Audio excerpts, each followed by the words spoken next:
All right. Welcome back to episode 82 of the Below the O-Line podcast. I'm Joe. He's Danny. This is 80, this is 82B of the podcast. If you watched episode 82A, that was on Tuesday. We split the podcast up in halves after the Cup Series race got delayed.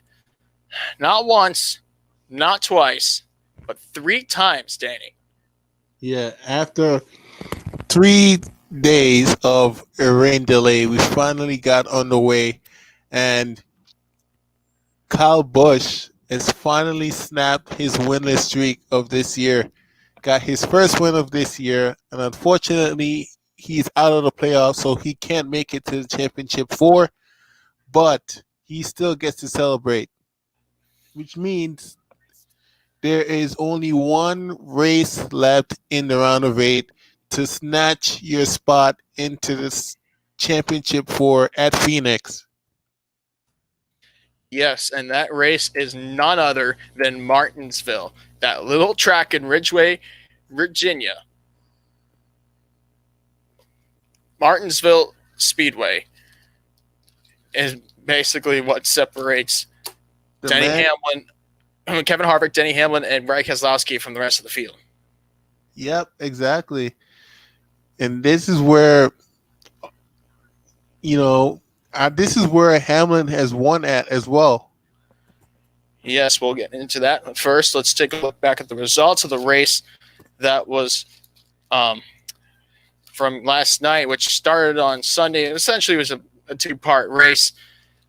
And in the end, it was Kyle Busch. Kyle Busch picked up the win. He won stage 2 after leading 90 laps and pulling a really, really well-timed fuel strategy on that final restart and that pit stop he made with the call. That was Adam Stevens on that 18 Toyota. Busch started in 9th, his 57th career win. Now, before the season started, one of my predictions was Kyle Busch would reach win number 60 in the Cup Series during this 2020 season. We didn't know it taken this long to get that 57th career win.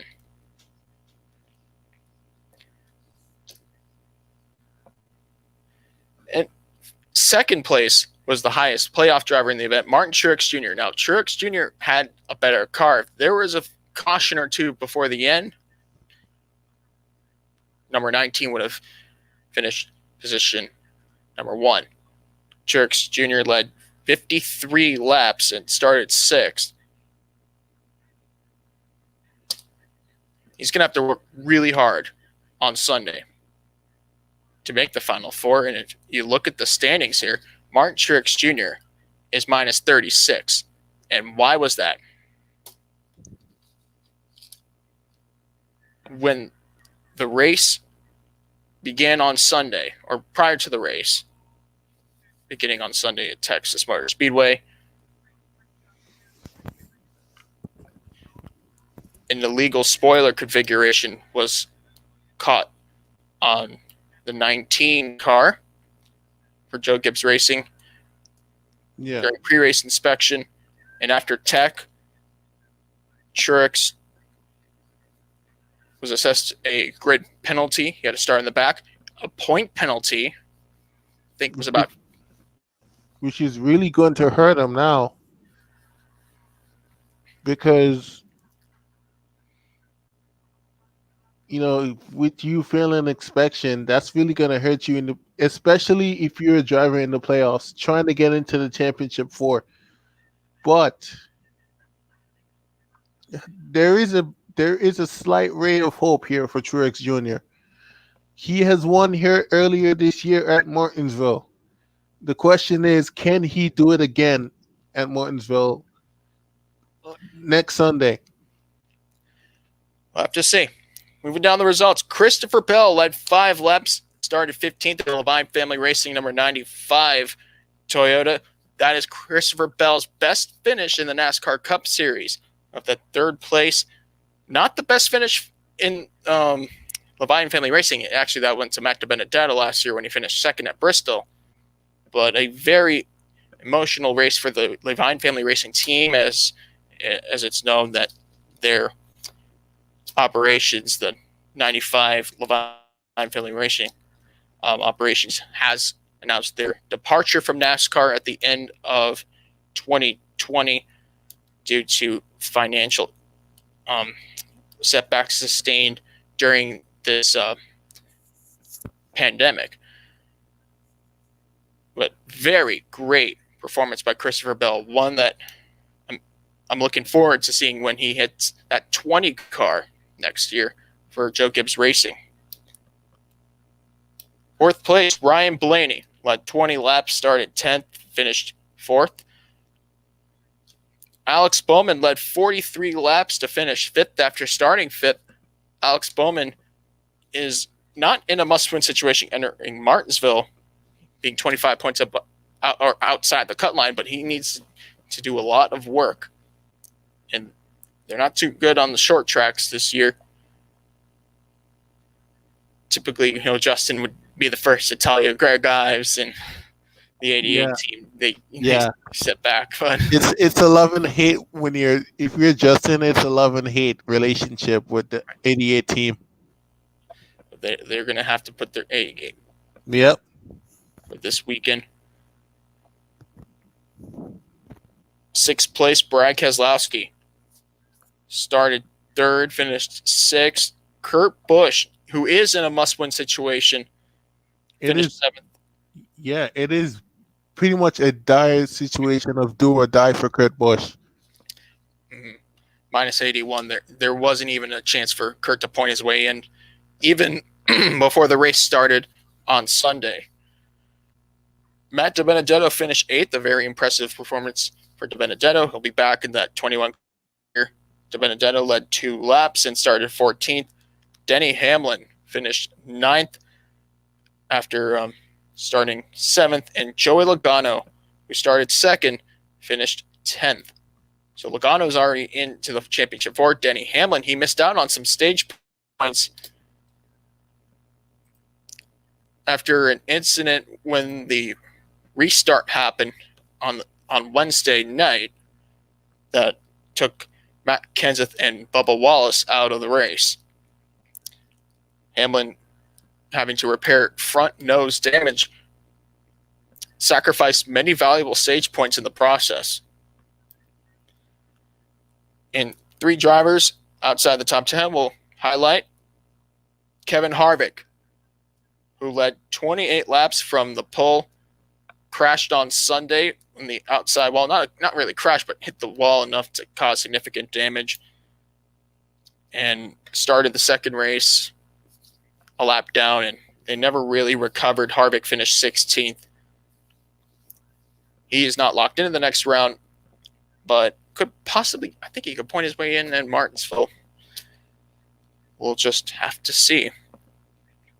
Clint Boyer. Clint Boyer had a great car at Texas. Won stage 1, led 89 laps after starting 21st. In fact, he pretty much was pole sitter for when the race resumed on Wednesday. Yeah. And lastly, Chase Elliott, not the Texas race you expected Chase to have.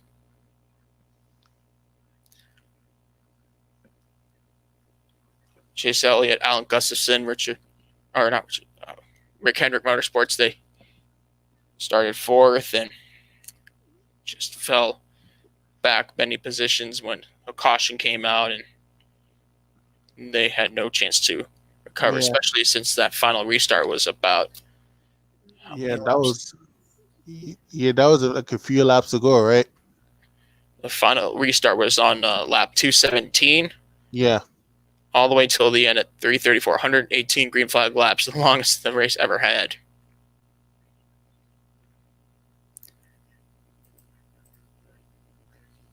So with that, there's just one more race. Round 35 of the 36 race season is at Martinsville, and Kansas, Texas are complete in the round of 8, leaving Martinsville as the final race in the round of 8, which will determine the 4 drivers that will compete for the 2020 NASCAR Cup Series Championship 4 race in Phoenix, Arizona. Joey Logano is already in. in the Yeah. championship before. He secured with that victory at Kansas. Kevin Harvick, second. He's plus 42. Not secured, but plus 42 for now. He lost out on many stage points possibilities. Yeah. Let's just say Kevin Harvick didn't win, but finished in the top 10 and picked up stage points. Instead of being 42 points above the cut line, he might have been about 70 and locked into the Final Four. Yeah, he was. I think he's still in second in points as far as playoffs go, right? That is correct. Yeah, so he's good there. Hamlin needs to get another win, preferably at his home track because he's won there before. But he has 7 race wins. I think he could get. I think he could be able to catch Harvick as far as wins go. We'll have to see. Yeah. Hamlin is plus 27 above the cut line.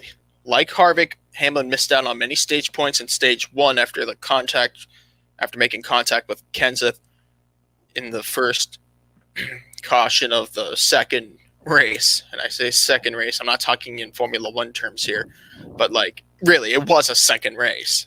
Yeah, it really was. Brad Keselowski is 4th plus 25. He's just 2 points below Denny Hamlin from 3rd, but that's a surprising gap between Hamlin and Keselowski. Oh yeah. You know, I was really not expecting Keselowski to be 4th. If he could be consistent in the next race, in that last race in Martinsville, because he has won there also, he can make the championship 4. Even if he doesn't win, he can win. He can get in on points. Right. Brad Keselowski won the championship 8 years ago. Well, 8 years ago, there was a completely different format to winning the championship, especially with the 10-race chase for the Sprint Cup, as it was called. Keselowski has been so close to the Final Four. I think he only made the Final Four once in his career. Once or twice. But usually with this format, Brad Keselowski is the first man without a chair in musical chairs. Oh, man. The good news is Keselowski is 25 points above the cut line in that last spot. 25 points below the cut line, tied for 5th and 6th, are the 2 Hendrick cars, Alex Bowman and Chase Elliott. So, Chase Elliott, Martinsville's a pretty decent track for him. We'll look at all the statistics before we finish off the playoff standings here. Kurt Busch, or Martin Truex Jr., minus 36. He is mathematically able to point it into the Final Four without a win. The likelihood of that happening is like slim to none. And Kurt Busch is the only mathematically must-win situation for the entirety of the round of 8.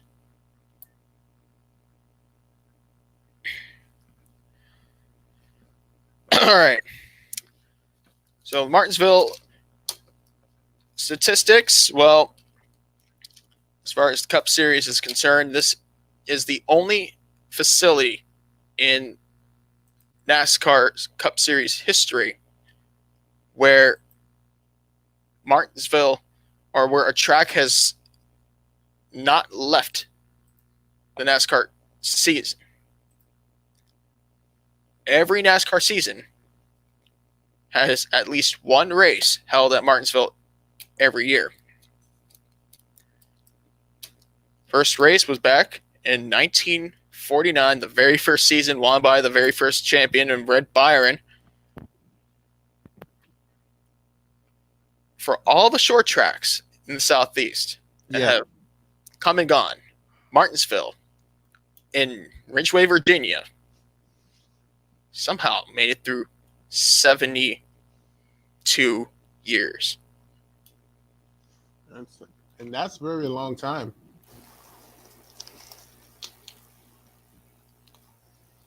Martin Truex Jr., you can call him Martinsville Truex Jr. He won the last 2 races last year and this year back in the spring race that unfortunately I was not able to go this year. And yeah, this is really unfortunate due to a pandemic. So this fall, this upcoming weekend, there's a limited crowd at Martinsville that will watch these drivers take the track without any seat time before the green flag drops, like it has been since the season resumed in May this year. Richard Petty has the most wins at Martinsville, 15 wins, more than any other driver. Darrell Waltrip, 4 wins shy of Petty, 11 wins at this paper clip. Jeff Gordon and Jimmy Johnson share 9 wins at this track. Jimmy Johnson's 9th win at Martinsville was the precursor to his 7th championship in 2016. Ironically, the final race of Jeff Gordon's illustrious career, yet the also placed him prior into the championship 4. Yes, Jeff Gordon final win was his 9th win at Martinsville. That put Gordon into the championship 4 or 5 years ago. I remember everything about that race 5 years later. Rusty Walls, like Jeff Gordon, has 7 wins, including his very last of his career. Dale Earnhardt, Fred Lorenzen, and Cale Yarborough share 6 wins, respectively, at this track. Denny Hamlin is the second highest driver on the list in terms of active NASCAR Cup Series drivers at Martinsville. 5 wins, and is going to need that 6th win more than ever this upcoming weekend. And the list continues. Jeffrey Bodine, 4 wins. Harry Gant, Jim Pascal, Lee Petty, Ricky Rudd, and Tony Stewart, 3 wins. Buck Baker, Kurt Busch, Kyle Busch, Bobby Isaac, Junior Johnson, Brad Keselowski, Mark Martin, Herb Thomas, Martin Truex Jr., Curtis Turner, Rex White, and Bob Welburn share 2 wins at this track. Now, let's look into the fall race. For teams and manufacturers, team wins in the fall. Hendrick Motorsports, 16 victories here at the race event that sadly marked one of their most tragic events in the team's history in 2004. Junior Johnson and Associates, 9 victories at this place in the fall. Petty Enterprises, 7 wins. Joe Gibbs Racing, 5 victories in the fall. Holman Moody, 4, the old Ford factory team. Richard Childress Racing, 3 wins in the fall race at Martinsville. Herb Thomas, the owner-driver, 2 wins here as an owner-driver. Carl Kiekhofer, 2 wins. Rex White, Bud Moore Engineering, Nort Kreskop, Team Penske, and Roush Flume Racing. They all share 2 wins at this facility. Now, you could think this track, for being around for 71 years, has plenty of manufacturers that have won in the fall race at Martinsville, and that's correct. 30 of them are Chevrolet victories in the fall race. 15 Ford wins, 6 wins from Plymouth, the old Chrysler manufacturer, 4 wins from Toyota, Oldsmobile, and Dodge, 3 Pontiac victories, 2 wins from Chrysler Buick, and 1 win from the Hudson. Way back then.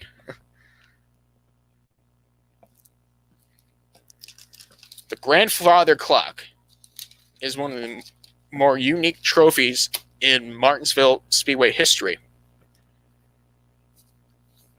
And there are plenty of drivers who need that Grandfather Clock more than ever. this upcoming race, and it's 500 kilometers, 500 laps around the paperclip. Essentially 2 hairpin corners. You're just in 4th gear. Brakes will be very important. Why are brakes important? It's easy to lose them here. Yeah, absolutely. What about tires? Tires is very crucial here at this track. So, because you're going through the turns like so aggressively, also brakes is another thing. When you lose and you need to have great brakes here when you come to Martinsville, because if you lose your brakes going into a corner, your day is pretty much done. Yeah. And we've seen it happen. We also seen in the past tempers flaring. That might be for later in the race, but in the first, I'd say 250 laps, the halfway mark of the race, you have to save everything. Stay on the lead lap. That's another important part. It will raise your anxiety. Racing after, let's say, you got a speeding penalty on pit road, they send you back of the line, and then a long green flag run happens, and you're stuck in that same position, and that can leave you very frustrated. Sure can. So before we move any further, let's go one by one on all the NASCAR Cup Series drivers, since we are in the round of 8, and let's look at their performance at Martinsville Speedway. So let's start off with Kevin Harvick, as Joey Logano is already into the Final Four. You don't have to check his stats out. Just go right to Kevin Harvick. Kevin Harvick's history at Martinsville is a pretty interesting one. If we look back, Kevin Harvick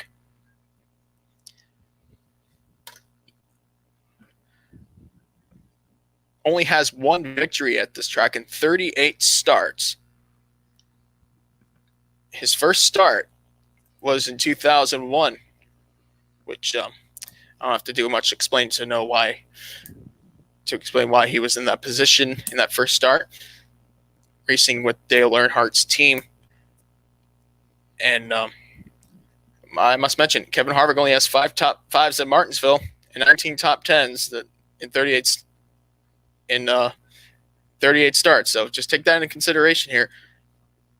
Kevin Harvick finished 34th, many laps down, about 5-6 laps off the lead lap. He returned in the fall, but he led 20 laps and finished a lap down in 22nd. Kevin Harvick did not see a top 10 finish at this track until 2003 in the fall. Now, Kevin Harvick missed the spring race in 2002 after NASCAR banned him after an incident in the Truck Series race the preceding day involving Coy Gibbs from the Joe Gibbs Racing staples in a Truck Series race. Kevin Harvick essentially wrecked Coy Gibbs. He was parked and did not race in 2002 in the spring. So his first top 10 at Martinsville was the fall of 2003. Harvick led 10 laps and finished 7th after starting 5th. That was Harvick's first top 10 qualifying run at Martinsville. Harvick would start 5th again in the following race in 2004, but finished 19th. In the fall race of Martinsville that year, he led 104 laps. So far, best of his time at RCR. Kevin Harvick would not lead another lap at Martinsville since that 2004 fall race until 2010, when Kevin Harvick won the pole and led 57 laps to ultimately run to issues and finishing 35th in the race. Right. That's not a good look on Harvick's part. Kevin Harvick would come close again, but with a much better result. Harvick led 97 laps in the fall 2010 race while going for a championship that season with Denny Hamlin and ultimately the champion Jimmy Johnson, but ended up finishing third in that race. 2011, Kevin Harvick won after passing Dale Earnhardt Jr. in the final 6 laps of the race. He only led 6 laps to get the win. That is so far Kevin Harvick's only win at Martinsville Speedway, and his first top 5 consecutive run at Martinsville would actually go for 3 races from 2010 to the fall of 2011, where Harvick led 35 laps, but finished 4th in the race with Tony Stewart had the fresh tires in that final restart and just never looked back. In 2012, Kevin Harvick led 21 laps after starting second, but finished 19th after running into trouble in that race, which was marred by a major incident between Clint Bowyer and 2 Hendrick Motorsports drivers, Jeff Gordon and Jimmy Johnson, in the final restart, giving Ryan Newman the win. Kevin Harvick DNF'd in 2013 and made his final start at Martinsville in the fall of 2013, but not without controversy from the preceding day when Ty Dillon, the grandson of Richard Childress, made contact with Harvick in the Truck Series race, and Harvick called out the RCR organization in his final 3 races of racing with Richard Childress. Kevin Harvick's debut at Martinsville was the first time he led a lap since 2012 at the track. He led just 1 lap and finished 7th in the race, but ran into major trouble in 2014 when he finished 3 laps down and 33rd, putting Harvick in a must-win position at Phoenix, where he ultimately won that race and then went on to get the 2014 championship at Homestead. Kevin Harvick would continue to go on. In 2015, but only finished 8th.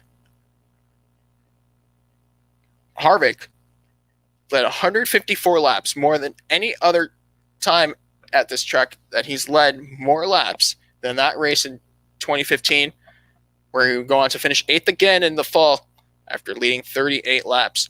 Kevin Harvick led 72 laps in the first race at Martinsville in 2016, but finished in 17th. Kevin Harvick would not see another top 5 there again until 2017 and 2018, 2 5th-place finishes, a 10th in 2018, a 6th and a 7th in 2019, and a 15th-place finish in 2020, 1 lap down. Here's another catch. Kevin Harvick has never led a lap at Martinsville since leading 72 laps in 2016 during the spring race, where he finished 17th. So it doesn't look really well for him. Harvick will need to put on pressure, a lot of pressure, at Martinsville. He is 42 points above the cut line. That should favor him. That should favor Kevin Harvick, but in the end, there's still a race to run.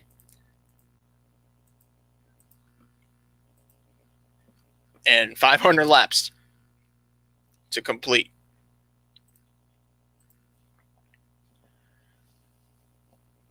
All right, next driver we'll look at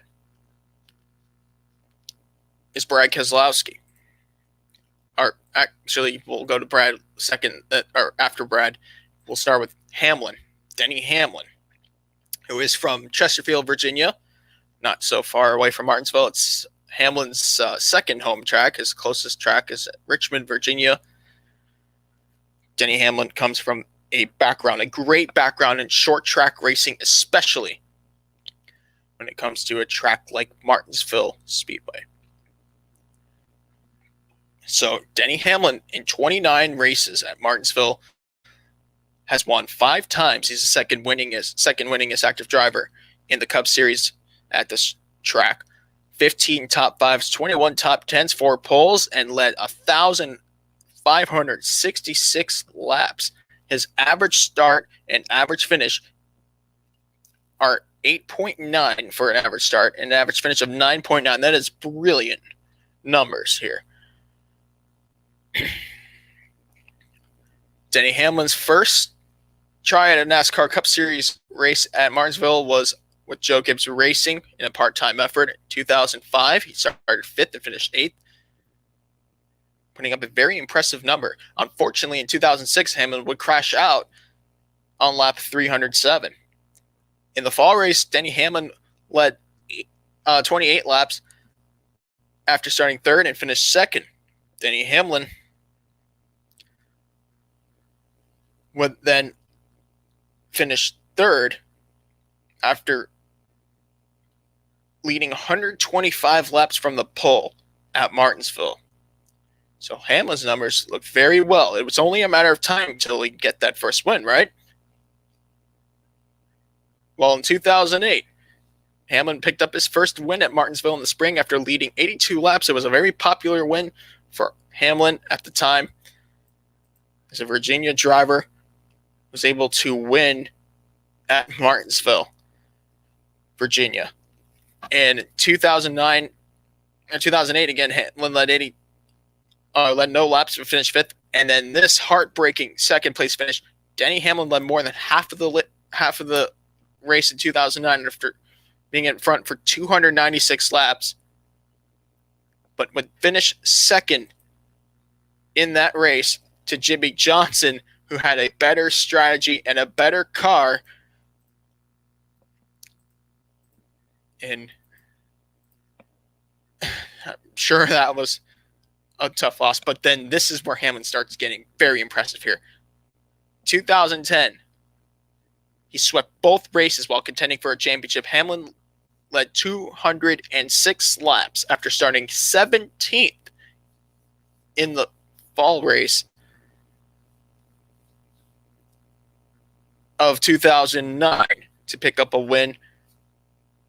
While in 2010, Hamlin led 172 laps after starting 19th to win for the 3rd time. And then for the 4th time and the 3rd in a row, Hamlin led 40 laps from the pole to win the fall race in 2010. Denny Hamlin's numbers are just impressive. He would go on to lead at least 1 lap in every single race except for about 5 races. 5 races at Martinsville where Denny Hamlin has not led a single lap in the race.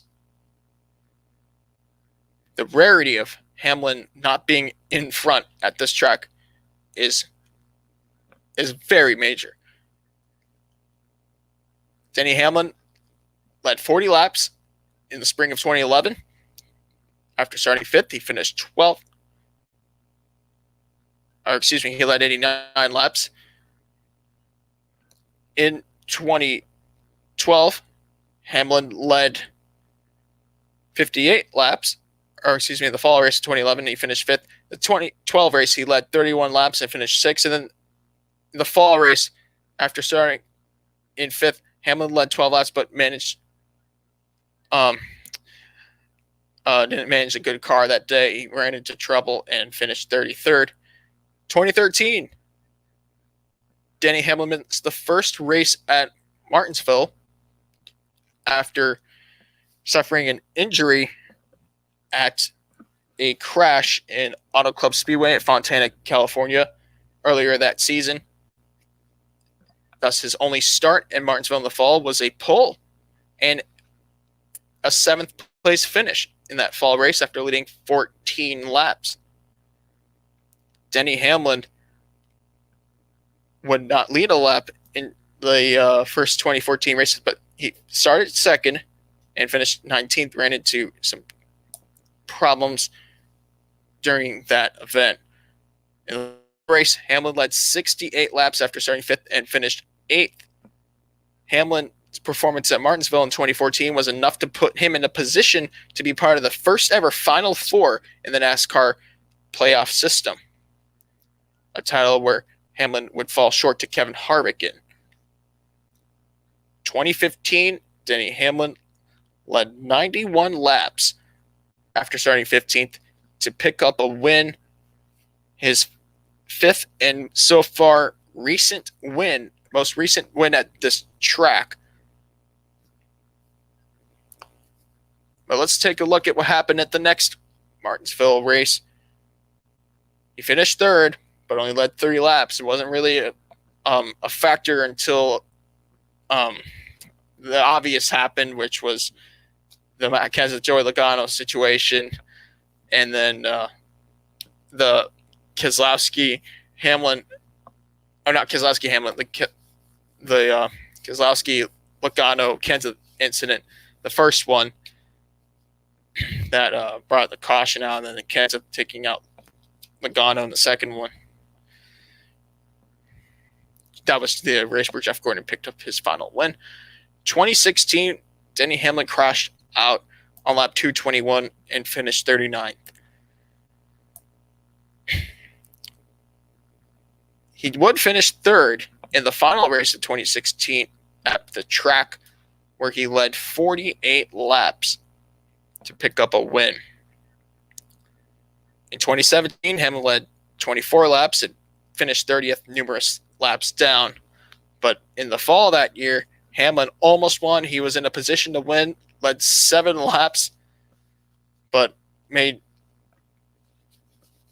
a lot of noise, negative noise in the crowd when turning Chase Elliott in the final laps of the race, which resulted in an overtime restart where Kyle Busch put the bumper on Hamlin in the final restart, and ultimately Hamlin got loose off the final corner,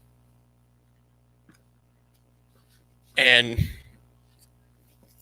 let's just say he needed an escort out of that racetrack that night. 2018, Denny Hamlin led 111 laps but ran into trouble in that chilly Monday afternoon race where he started 6th and finished 12th. In the fall race, Hamlin nearly won when Martin Truex Jr. and Joey Logano made contact on the final straightaway. Joey Logano won in controversial fashion that year, and Hamlin managed to sneak by to take 2nd in the final moments of that race. 2019, Denny Hamlin would actually go without leading a single lap that day, starting 5th and finishing 5th.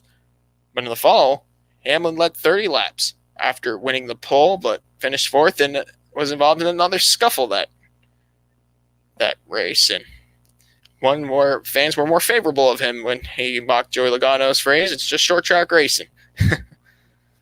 And lastly, this year, Denny Hamlin started 12th and finished 24th, 3 laps down, in a very unusual performance by Hamlin at this track. Just didn't perform too well for Hamlin this year, but he's going to need a very good car this weekend.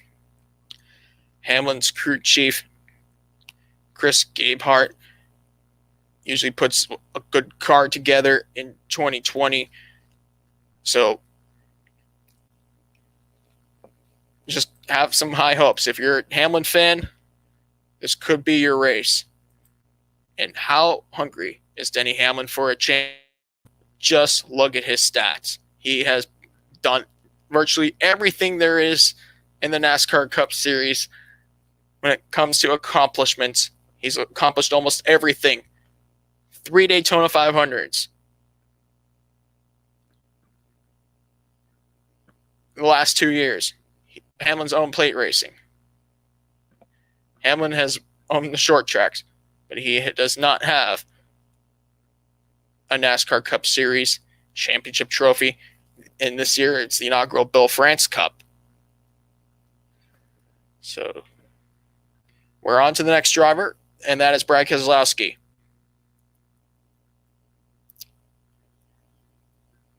Brad Keselowski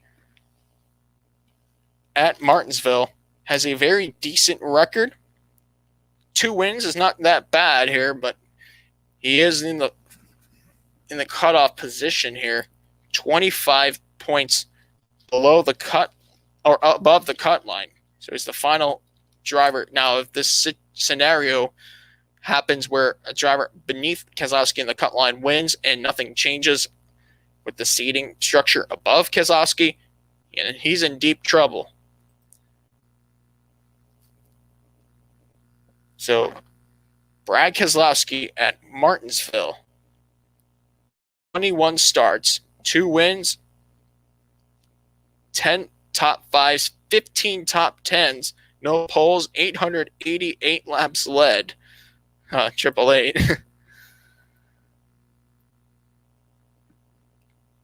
Keselowski's first start at Martinsville was in 2010, driving for Team Penske. In his first Penske season, he started 30th but finished 12th. And in the fall race that year, Brad Keselowski finished 10th after starting 25th, his first top 10 at the track. In 2011, Brad Keselowski's first start in the 2 car in his sophomore season with Penske. Keselowski finished 19th after starting 22nd. His numbers don't look so well for now, but they do get better. Later that year in 2011, Keselowski started 3rd but finished 17th on the lead lap. In 2012, Keselowski finished 9th after starting 7th, and while fighting for a championship, Brad Keselowski started 32nd, led 8 laps, and finished 6th, which really propelled Brad to his first championship in 2012. Someone who could finally fight Jimmy Johnson successfully for a title in 2012. Keselowski needed that good finish, and he executed. Even though Johnson stole the show, Keselowski's 6th place finish was the quiet move that brought Brad many steps closer to that championship. Now, 2013, Keselowski started 7th, finished 6th. Well, he wasn't fighting for a championship. He missed the 12, or should I say, in this case, 13 driver chase for rules. Harvick's last race in the 29 car, that fall race, 2013, where Jeff Gordon picked up a win. Keselowski finished in 4th. Brad Keselowski's numbers look horrendous at Martinsville in 2014. Keselowski finished 38th in the first race and 31st in the second race at Martinsville that season, where he broke a transmission and a drivetrain. I think it was a drivetrain or transmission on the front stretch, and ultimately caused a multi-car crash on the front stretch. And it was just a very awful scene for Keselowski as they contended for a championship. Now, in 2015, Keselowski almost won at Martinsville after finishing 2nd to Denny Hamlin. Keselowski led 18 laps that afternoon, but ran into major trouble in the 2015 fall race when he led 143 laps but made contact with Matt Kenseth on a restart, and Keselowski finished 32nd. 2016, Keselowski finished 5th and 2nd, but led no laps in each of the races that year. In 2017, Brad Keselowski picked up his first win at last after leading 116 laps that day, starting 4th, but then would finish 4th in the fall race after leading 108 laps.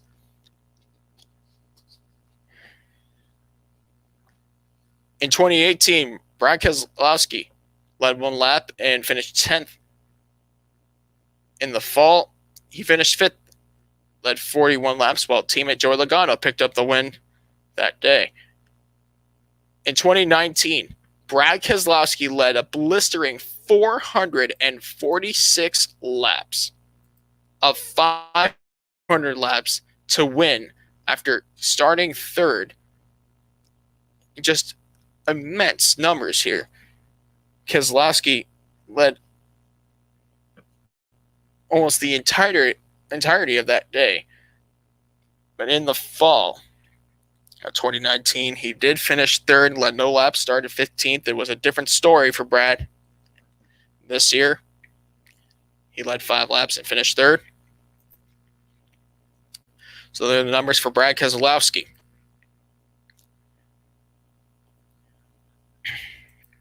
We're going to start off with Chase Elliott and then move to Alex Bowman for Hendrick Motorsports. Chase Elliott at Martinsville so far. It's been 10 races for the second generation driver. Chase Elliott has no wins, but 3 top 5s, 5 top 10s, so half of his starts are top 10s at Martinsville, led 193 laps. His average start 10.7, average finish 15.9. But let's get detailed into Elliott's stats at this track. His very first start was the 2015 race at Martinsville. It was his NASCAR Cup Series debut. Chase Elliott finished many laps down after running into trouble. He started 27th and finished 38th. Now, his first season full-time at Martinsville, driving the 24 for Hendrick Motorsports, Chase Elliott started 10th and finished 20th, but then started 5th and finished 12th in the fall race. In the 2017 race in spring, Elliott started second, led 20 laps to finish third. But then 2017 happened.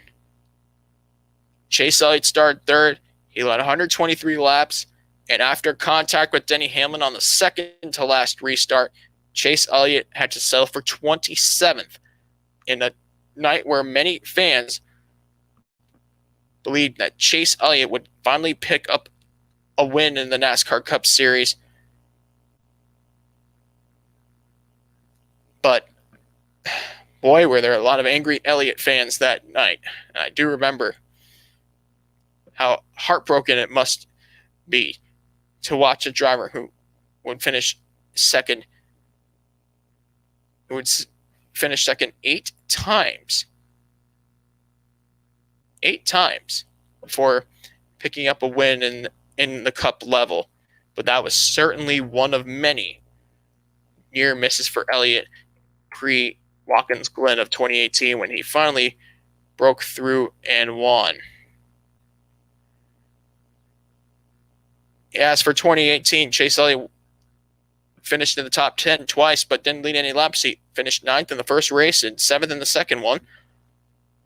In 2019, Chase Elliott was one of just a few drivers to lead other than Brad Keselowski, who we mentioned earlier. Chase Elliott started 7th, finished 2nd after leading 49 laps on that afternoon. But then in the fall, Chase had major troubles and finished about 35 laps down in 36. This year, Chase Elliott started 11th, led 1 lap, and finished 5th. So it's an up and down scale for Elliott. He will need stage points and plenty of ups to prevent elimination for car number 9. Chase Elliott has never seen the Final Four in his Cup Series career, despite making the round of 12 or better in all of his seasons. Next on the list is Alex Bowman. Bowman is currently 25 points below the cut line, like Elliott, his Hendrick Motorsports teammate. However, Hey, NASCAR 88, I'm currently at McDonald's. Save some fries. I like fries. Why don't you tell the live chat what kind of McDonald's you're eating? So, Alex Bowman stats at Martinsville in the NASCAR Cup Series. As we looked at Elliott, his teammate, who is equal amount of points below, it doesn't look too good for Elliott's Hendrick Motorsports counterpart. Of 9 starts, no wins, no top 5s, just 2 top 10s, an average start of 22nd.7 and a 22nd.0 and an average finish.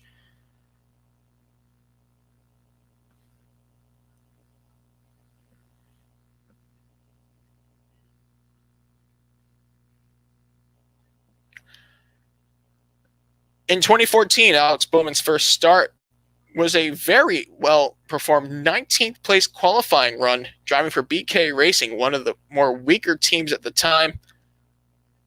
And Alex Bowman would finish 36th that day, 12 laps down.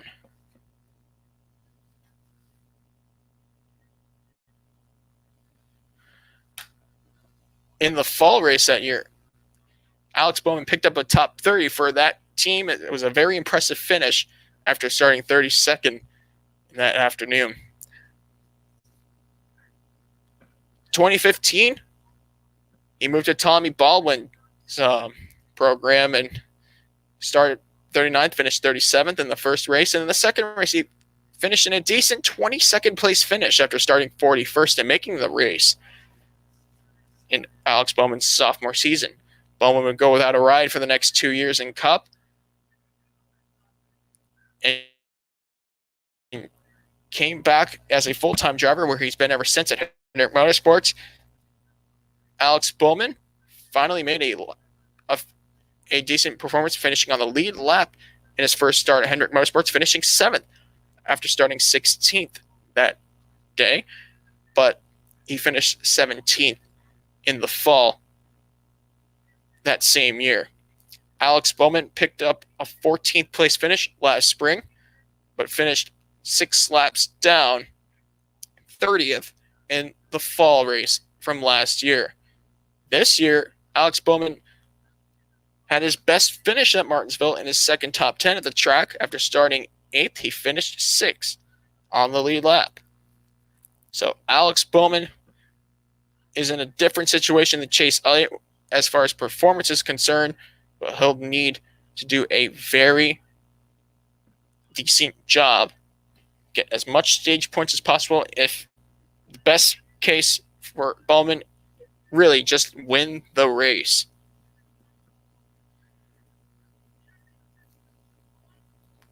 Joey Logano, as I mentioned, he is already into the next round. We could look at him to spend more time until Danny gets back. So we'll do that after we check out Martin Truex Jr. and Kurt Busch. We'll start off with Martin Truex Jr. As most of you know, he's won the last 2 races at Martinsville, including this spring and last fall. But his stats at this track look very impressive. 2 wins are not enough to really describe how well Truex performs at this place. In 29 starts, Martin Truex Jr. has 2 wins, 7 top 5s, 13 top 10s, 1 pole. He's led 858 laps. Average start 13.9, average finish 16.8. Martin Truex Jr.'s debut at Martinsville Speedway was in his rookie year for Dale Earnhardt Incorporated in 2006. Truex Jr. would get a top 20 finish.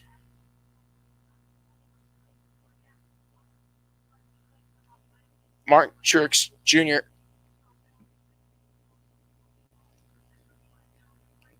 would finish 19th.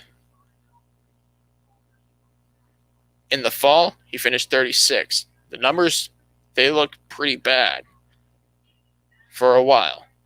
In the fall, Truex led 1 lap, finished 4 laps down in 29th, or in the spring race of 2007. But in the fall race, he started second and finished 19th on the lead lap. Martin Truex Jr.'s first lead lap finish at Martinsville. The numbers wouldn't look any better. 21st in 2008 in the spring of that season, and then a 10th place finish in the fall of that year in his final race with DEI as a team pre-Ganassi. 2009, Dale Earnhardt Incorporated and Chip Ganassi Racing merged for the first time, and that was Truex Jr.'s only season with Earnhardt Ganassi, as it was called, and it was bad. Martin Truex Jr. finished 29th and 28th, respectively, but he did start third in the fall race of that season, much like his performance in 2007. In 2010, Martin Truex Jr. moved over to Michael Waltrip Racing, and in his first start there, Truex finished 5th, his first top 5 at the track and second top 10 in total. Truex Jr. started 20th and finished 5th. It was a very impressive race for MTJ at the time. But in the fall, he ran into trouble and finished about 27 laps down in 29th. Martin Truex Jr. crashed out in a very scary situation when Martin Truex Jr.'s brakes failed and crashed right into, I believe it was Casey Kane. Yeah, it was Casey Kane in turn 3. Yeah, it was one of the scariest crashes I've seen in a long time, especially at Martinsville, knowing the nature of how important it is to have brakes and how fast the cars are tuned to accelerate here, and would manage for a 40th place finish. But he rebounded in the fall that year, starting 24th. He finished 8th on the lead lap in the top 10. Martin Truex Jr. finished 5th in that chaotic 2012 spring race at Martinsville, but in the fall that year was a lap down, and a caution came out of the worst possible time for Truex and would have to settle for 23rd. Martin Truex Jr. had problems in the spring race where his car was 15 laps down and he finished 40th. In his final start at Michael Waltrip Racing at Martinsville, Truex Jr. would finish 16th. Martin Truex Jr. would then move over to Furniture Row Racing, replacing Kurt Busch in 2014, where he would finish 21st in his debut at the track, or with his team at the track. It got worse. He crashed out in the fall and finished 38th. 2015 was a massive turnaround for Martin Truex Jr. at Martinsville Speedway, and that's where he's ever been since. His numbers have only increased for the better. Martin Truex Jr. in 2015 led 23 laps after starting third. He finished 6th, and he finished 6th again after leading 27 laps, nearly winning the pole at the track, like he would do later on in his career. In 2016, Martin Truex Jr. started 16th and finished 18th at Martinsville. When in the fall race happened, he started on pole, his first pole at Martinsville, led 147 laps, but finished in 7th.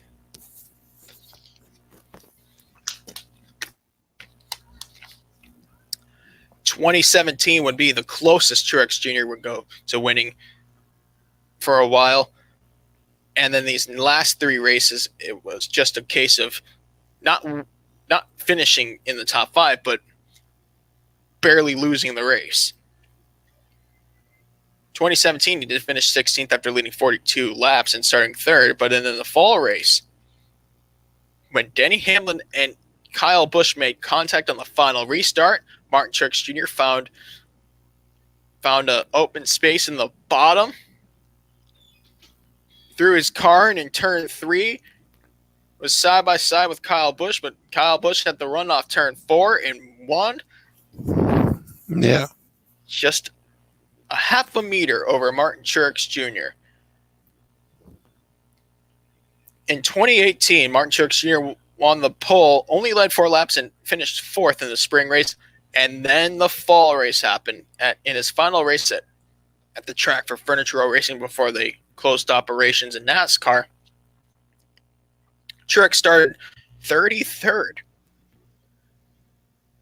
He led 18 laps towards the end until an aggressive Joey Logano made a shocking move off turn 4 and threw Truex off. Truex lost a spot and finished 3rd, 2 spots in fact, and it was a frustrating 3rd place finish for Martin Truex Jr. Last year in the spring race, Martin Truex Jr. led no laps. He started and finished 8th, but then last year, listen to this. Martin Truex Jr. started 3rd. He won finally at Martinsville and led 464 of the 500 laps to win at Martinsville.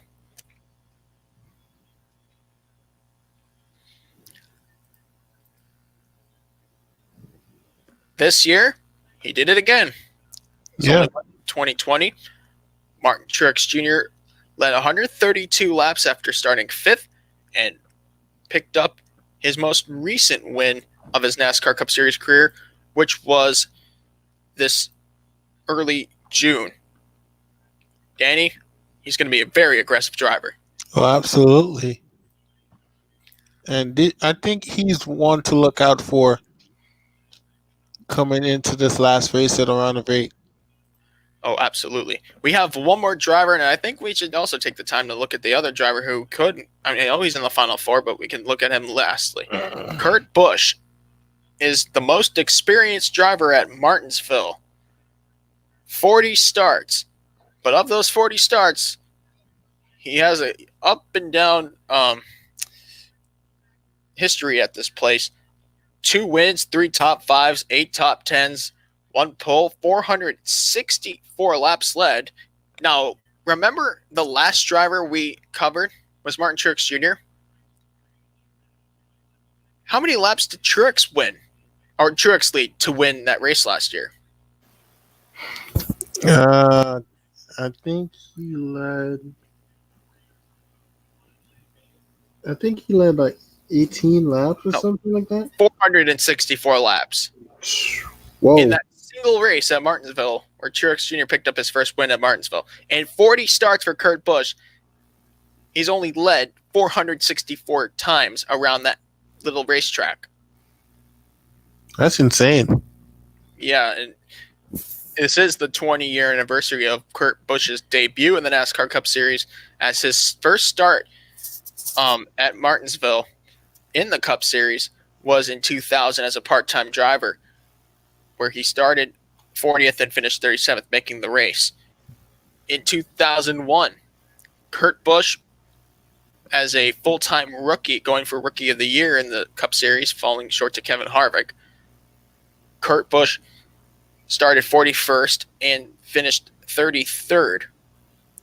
Kurt Busch would later on in the fall that year start 40th, lead 38 laps, but finish 35th. Kurt Busch's first finish outside or above the top 30 was in 2002 when he finally finished on the lead lap and scored a top 10 at this track after starting 20th. His qualifying numbers don't look too good in the first half a dozen races here, but they slowly impress. Kurt Busch in the fall that season, that very same year in the 2002 Winston Cup, led 111 laps after starting 36th and picked up his first win at Martinsville. Kurt Busch went from not finishing above the top 30 at all till getting his first win at the track just 2 races later. But then reality hit in 2003. Kurt Busch didn't have the best of seasons. He was filled with controversy and altercations and near suspensions. Kurt Busch finished 28th and then 39th out of the race after leading 37 laps before an engine failure in the fall of 2003. In his championship season, Kurt Busch finished 11th in the first race, but picked up many bonus points in that second race at Martinsville after starting 7th and finishing 5th, leading 120 laps that day, which really helped Kurt get closer to that championship. Kurt Busch is in a must-win situation.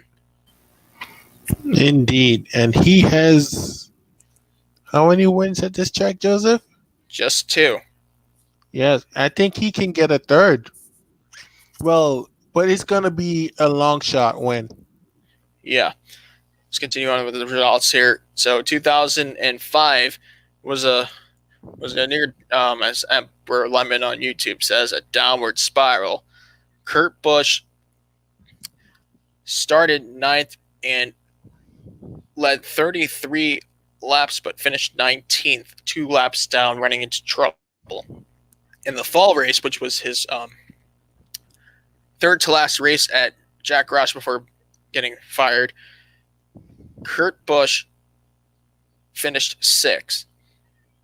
In 2006, Kurt Busch replaced the retired Rusty Wallace at Penske. In his debut at Penske, Kurt Busch finished 11th after starting 9th. But in the fall race, Kurt had a really fast car. He started on pole, his first pole at Martinsville, and the only one at this track to be exact of his 40 races ran here so far. But he had problems and fell down 4 laps to 27th when it was all said and done. That actually opened the door for a driver by the name of Jimmy Johnson to win his first championship. Yep.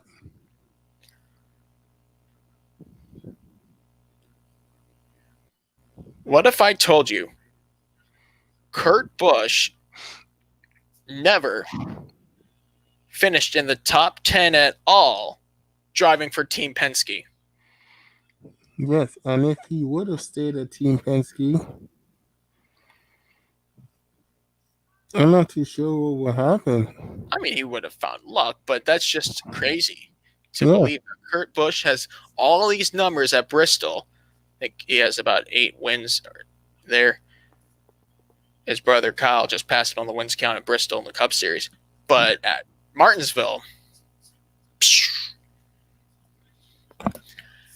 in 2007, Kurt Busch finished outside the top 30 twice, multiple laps down. 2008, Kurt Busch had an accident that resulted in a 36th place finish, but he finished the race on lap 470. He only completed 470 laps that day. Kurt Busch picked up his first lap finish since 2007, when Kurt Busch finished 18th in the 2009 spring race, and then would finish 17th in the fall race, which would actually take him out of the championship hunt, despite winning at Texas just a few weeks later. Kurt Busch would start off 2010 with a 23rd place finish, but he led 19 laps, started 6th, and then would go on to finish 16th twice more in the fall race of 2010, the spring race of 2011. And his final start for Team Penske at Martinsville would be a 14th place finish in the fall.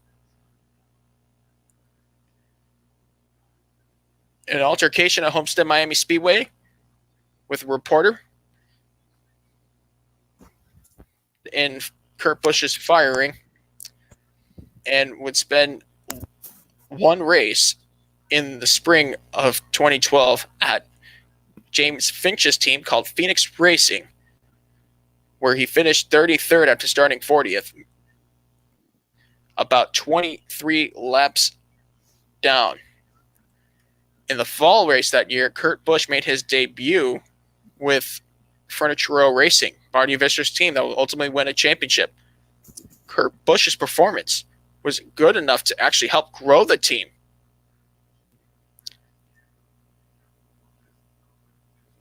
Kurt Busch would finish 33rd or would finish 15th, but then crashed out in the spring of 2013, finishing 37th. Kurt Busch would run his final race at Furniture Row, finishing 18th in the fall of 2013. 2014, Kurt Busch would pick up his first win at Martinsville in 12 years. It would be Kurt Busch's first win in NASCAR's Cup Series since Dover of 2011. And how did he do it? He only led 23 laps.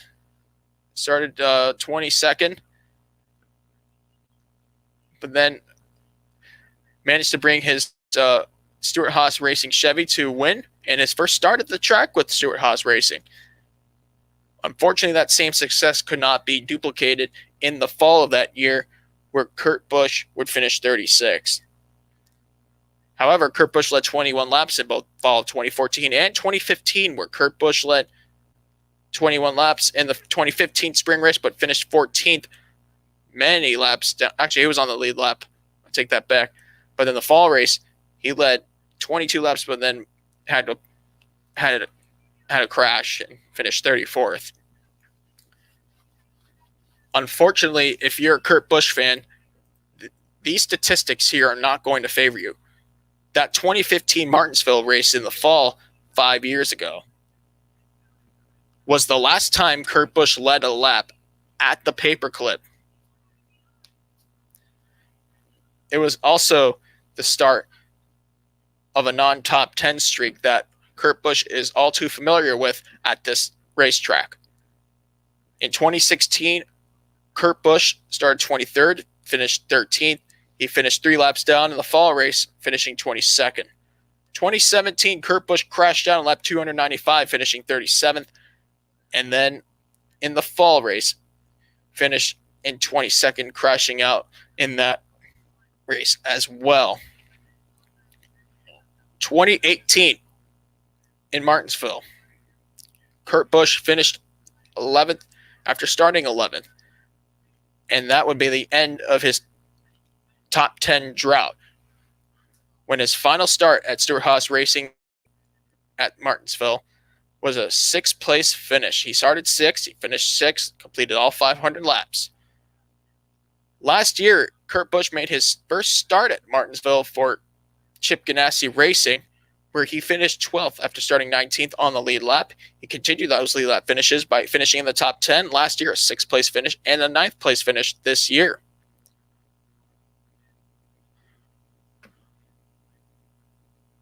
Kurt Busch is going to really drive really well.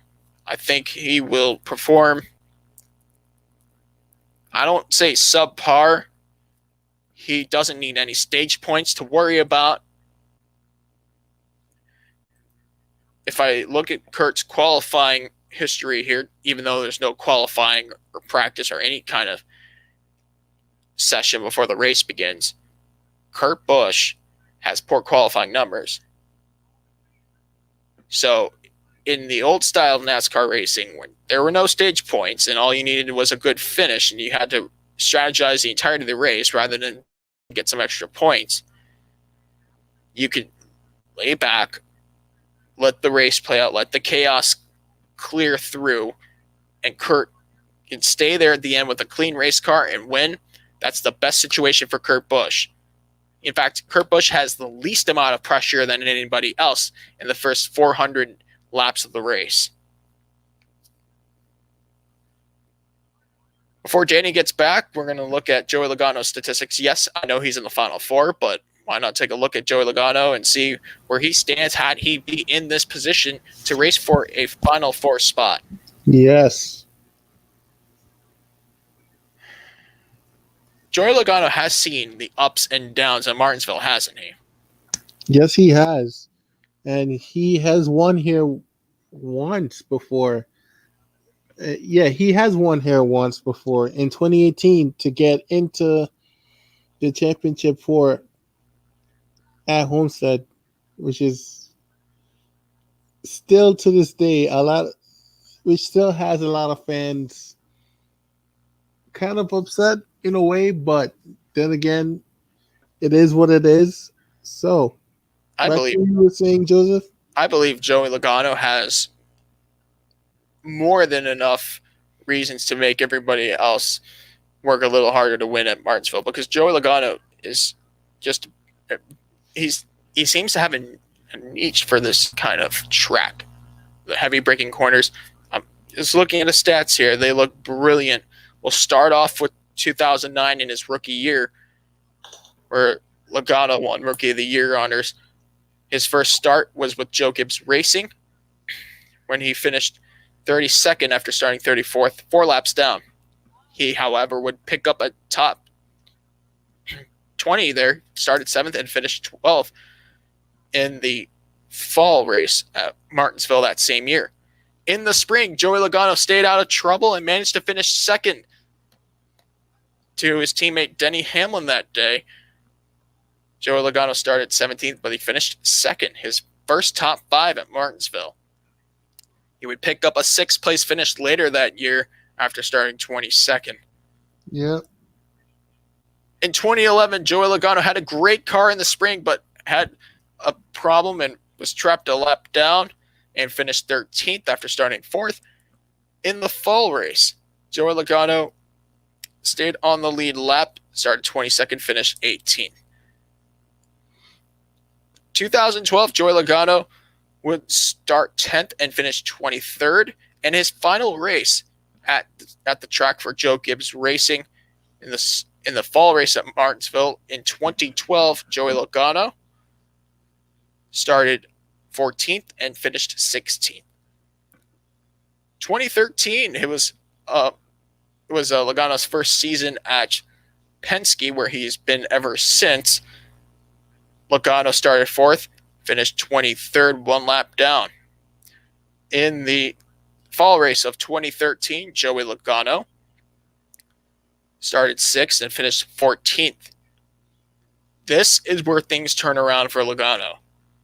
2014 onwards, Joey Logano has led in every single race except for 2 races since dawn of the 2014 season. He has 5 poles here, including 3 in a row. We'll start off with 2014 in the spring race. Logano started 3rd. He finished 4th, led 39 laps. In the fall race,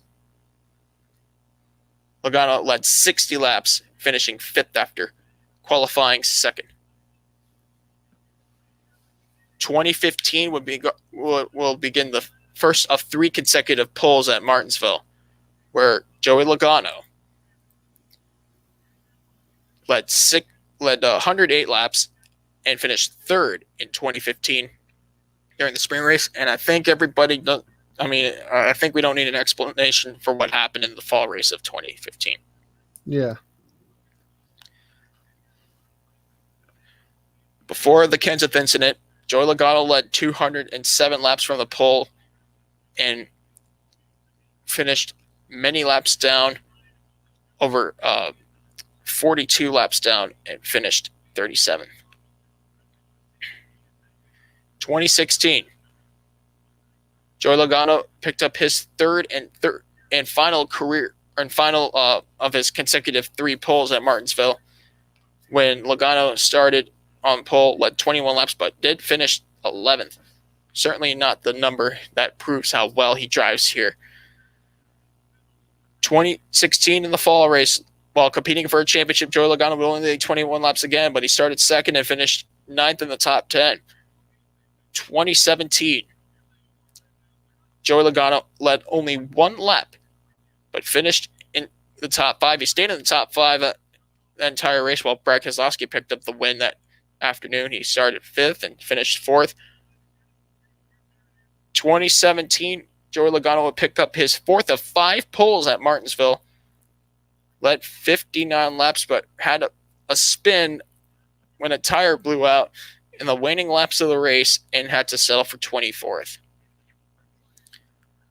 That spin would actually take Logano out of the championship hunt. In the spring of 2018, his championship year, Joey Logano led no laps. Started 3rd, but he did finish 6th. And in 2018, I don't need an explanation for that either, but I'll tell you anyways. Logano started 10th. He led 309 of the 500 laps and finished 1st after muscling through Martin Truex Jr. in the final corners of the race. The final turn, Logano will go on to win his first career championship. 2019. Joey Logano picked up his 5th and so far recent pole at Martinsville Speedway, led 5 laps and finished 19th while Brad Keselowski dominated the race. Logano just fell towards the back in the later half of the race. In the fall of that year, Logano started 10th. He finished 8th, led no laps. This year, Logano led 234, almost half the race. Starting 3rd, he finished 4th. Martin Truex Jr. picked up his win at Martinsville earlier this year. So, yes, I know Logano's in the Final 4, but we cannot underestimate his performance here. No, absolutely. Logano might be the barrier between who can win and get in the Final 4 and who doesn't make the Final 4. And Logano knows. He knows really well. If I don't race this driver aggressively and he wins this race, now I'm going to have to compete against him for a championship. Yeah. So the main factor is just don't underestimate Logano because he's really good. He's a force to be reckoned with coming towards the end of the season. Oh yeah, and that's why I said in our predictions here entering Kansas that there'll be one Penske driver in. Who that Penske driver will be, I best believe that will be Joey Logano. Now, Joey Logano performs really well with this format, especially during the last round of the season, the round of 8 is Joey Logano's best round for some reason. I know he swept the round of 12 in 2015. I get that, but this driver doesn't crack under pressure. Yeah. All right, we're going to give our picks for Martinsville, and then we're going to go on to discuss some of the other situations around silly season and the 2021 schedules that are blueprinted out so far in the world of motorsport. First, who is going to win at Martinsville? I think I want to know something. Has Harvick won here in Martinsville? No. Yes, Harvick has won in 2011. Oh, okay. So, I think another Stuart Haas. I think Stuart Haas will make the Final 4 with Kevin Harvick being that second driver in the championship 4. I'm not too sure about the other 2 spots, but my money is going towards Kevin Harvick. The 4 is going to be in victory lane. I'm going to go with Martin Truex Jr. He's just too solid here. Now, I understand James Small, the crew chief, is in the 19 car. Not Cole Pern, but mind you, when Truex Jr. won last year, he led over 450 of the 500 laps. If that isn't dominant, I don't know what is. It's really hard to dominate at a short track. But if there's any driver that could do it, it certainly will be Martin Truex Jr. Now, where does that put the playoffs? This is my final four predictions in terms of who makes the final four. Joey Logano, obviously. Second would be Kevin Harvick. Third, Denny Hamlin. Fourth would be Martin Truex Jr. I'm sorry, Brad Keselowski fans. He'll have to wait for another year.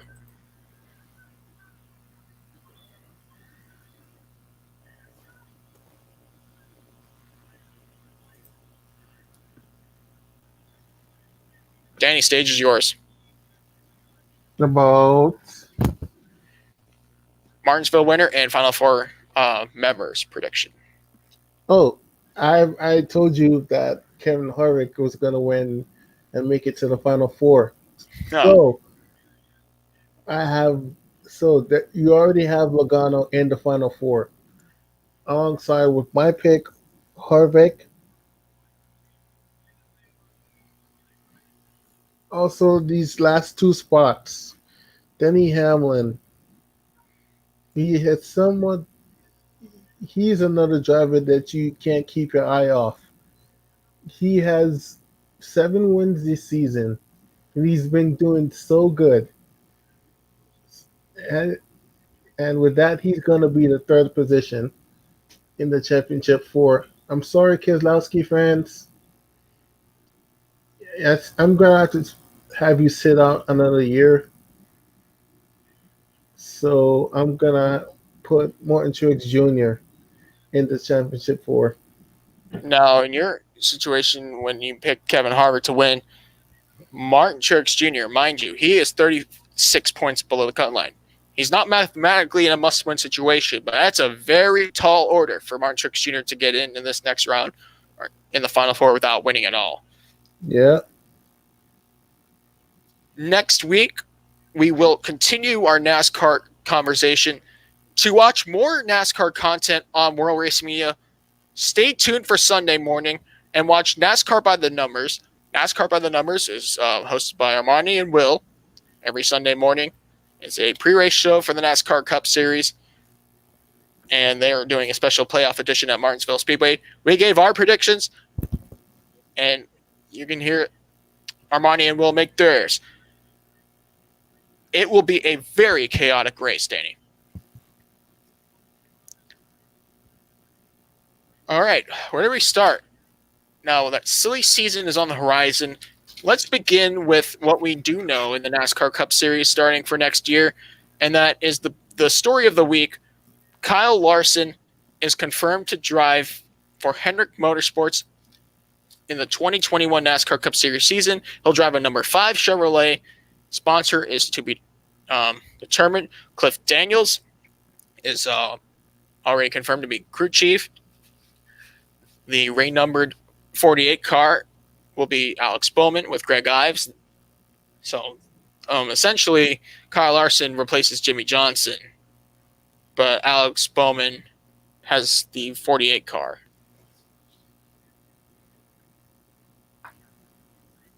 Kyle Larson is a one-of-a-kind race car driver.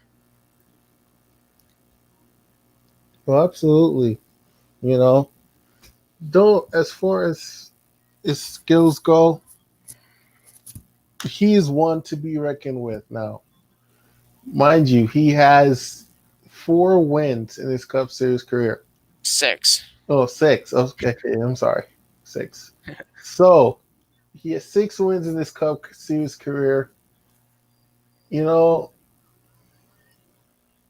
I'm really glad he's getting a second chance. A lot of fans don't seem to like what's happening or they're just asking questions about what's going to happen with him. Is he going to make the same mistake again? I think not. I think he has learned from his mistakes and he's getting a second chance, and he's with Hendrick now, and all I could say is I wish for nothing but the best for Kyle Larson and his return to the Cup Series, and may he get some more wins in his belt. There's one word that describes Kyle Larson's talent, and I may have said it already, even last night, if I mentioned it in episode 82A. Kyle Larson's talent is raw. Absolutely, it's raw. We hardly get drivers like Kyle Larson. Is a one-of-a-kind driver. You don't see many drivers that are under the age of 30 who have multiple dirt track championships and race wins and crown jewel events, such as most recently the Chili Bowl Nationals, one of the hardest races to even make, let alone make. He's won an all-star race. He's won the outdoor truck race, which is very prestigious, very hard to win. He is an overall winner of the 2015 24 Hours of Daytona with the Chip Ganassi Racing prototype squad back in the day. Kyle Larson won the 2012 NASCAR East Series Championship against some of the best drivers there was at the time. I'm talking drivers like Brett Moffitt, Bubba Wallace, Dylan Kwasniewski, who was supposed to be the greatest driver at one point. And, you know, the point I'm making here is Kyle Larson has just something about it. I think he's tired of winning on dirt tracks.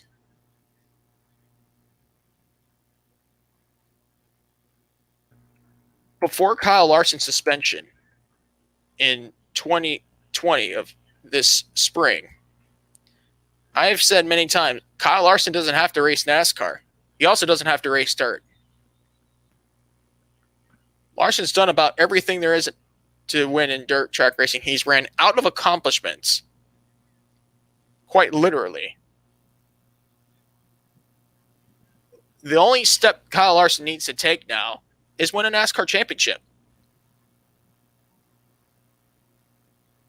I believe Kyle Larson, Cliff Daniels, and Hendrick Motorsports is the last component of a dream team for next year.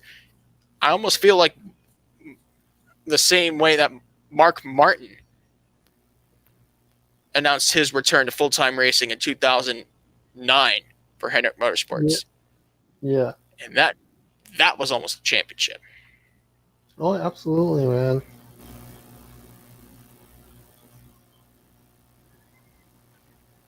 They are a force to be reckoned with for a long time, especially since all their drivers are under the age of 40 or 30. We have William Byron, Alex Bowman, Chase Elliott, and Ross Chastain and Kyle Larson. I don't know why I say Ross Chastain.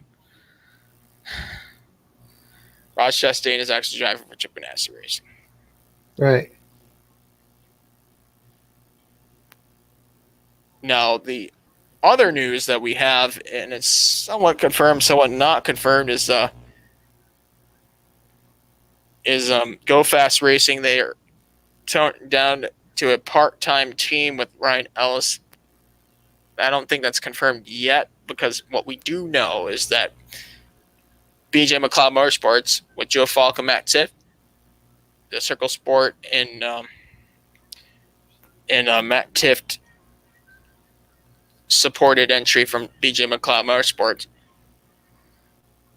have brought the car full time next year after buying the charter from Archie St. Hilaire, the owner of Go Fast Racing.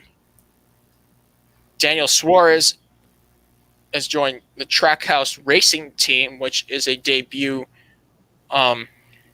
team operated by former driver Justin Marks.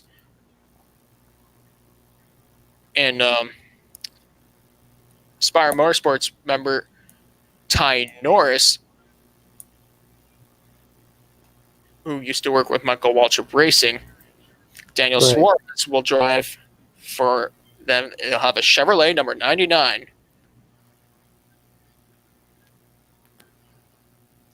Ross Chastain will drive for Chip Ganassi Racing in the 42 car, replacing Matt Kenseth, as Kenseth will most likely return back to retirement this year. Now, Kurt Busch's contract is up after 2021, and it sounds like retirement could be a rumor for Kurt Busch. JTG Doherty Racing is pretty likely, from what we know, to release Ryan Preece at the end of 2020. Ryan Preece is a very well performed driver from New England in the modified tour as well as short tracks. Ryan Preece has fought for his career many times to keep his hopes of a Cup Series ride alive. But what we do know is Ricky Stenhouse Jr. is coming back. The same cannot be said for Ryan Preece. Austin Dillon, Tyler Reddick, they're back for Richard Childress Racing. We know Eric Jones is confirmed in the 43 car. Front-Row Motorsports is still yet to confirm their driver lineup for next year. That might open some doors for new drivers. We have experience and a rookie that's still trying to get his feet wet in the Cup Series. That's John O'Neill experience. That is Michael McDowell. We could see a Daytona 500 only entry for David Reagan, which we saw earlier this year. And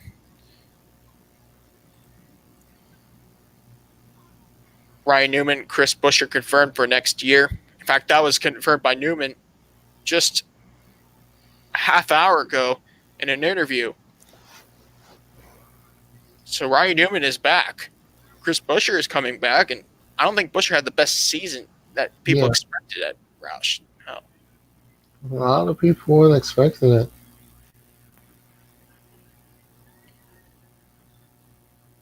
Stewart-Haas Racing will have all their drivers back, including, except for Clint Boyer. Chase Briscoe will come back. I don't know why. I mean, I shouldn't be going off Wikipedia. I should actually use Chase.com. With Chase Briscoe, it's going to be in the 14 next year as a rookie. Yes, that is confirmed. Well, Custer isn't confirmed, but I mean, I'm there. I'm looking at the team chart. I just have to do a little more research and go by what's it called? Their team chart on jski.com. I'm almost certain Cole Custer is driving for next year, especially with connection to the team. So just assume he's going back to the 41 car. Everybody except for Clint Boyer is staying. Clint Boyer will become a broadcaster for Fox Sports next year. Chase Briscoe in the 14 car. Briscoe has a chance to win an Xfinity Series championship. Team Penske, what we do know, Team Penske has retained Brad Keselowski, Ryan Blaney, and Joey Logano. An extra car will be prepared for Austin Cindric next year. The number is not confirmed or anything, but Austin Cindric is already planned to drive part-time in the NASCAR Cup Series next year in a fourth Penske car that will race for a limited schedule. There's another rumor that Scott McLaughlin will drive that car. Scott McLaughlin will be racing full-time in IndyCar next year for Team Penske. He also won 3 Supercars championships, including the Bathurst 1000 in 2019. That is not confirmed, but what we do know is that Austin Cindric is confirmed to race part-time next year, while contending for the 2021 Xfinity Series championship. With that said, Matt DiBenedetto will stay one more year for the Wood Brothers. That is confirmed. Joe Gibbs Racing has retained all but 1 drivers, the 3 veterans, the 2 lead drivers, Kyle Busch and Denny Hamlin. Kyle Busch, the 2-time champion, who just picked up his 57th career win, and Denny Hamlin, who has picked up 3 Daytona 500s, including the last 2 500s in the last 2 years. still looking for that first title. Hamlin has been with Joe Gibbs Racing for his entire NASCAR Cup Series career. Martin Truex Jr. will stay once again. But Christopher Bell will drive car number 20 as Eric Jones moves to Richard Petty Motorsports and drive the number 43. That's correct. The last confirmed team we do know is 2311 Racing, or spelt 23XI Racing, the team put together by Denny Hamlin and Hall of Fame basketball player Michael Jordan. Yeah. How could you explain what that means for NASCAR? The manufacturer is not announced just yet. I assume it's going to be Joe Gibbs Racing. It's all but confirmed. I mean, how wouldn't it not be a Toyota for Joe Gibbs Racing? Joe Gibbs Racing, Toyota needs a second team with factory support.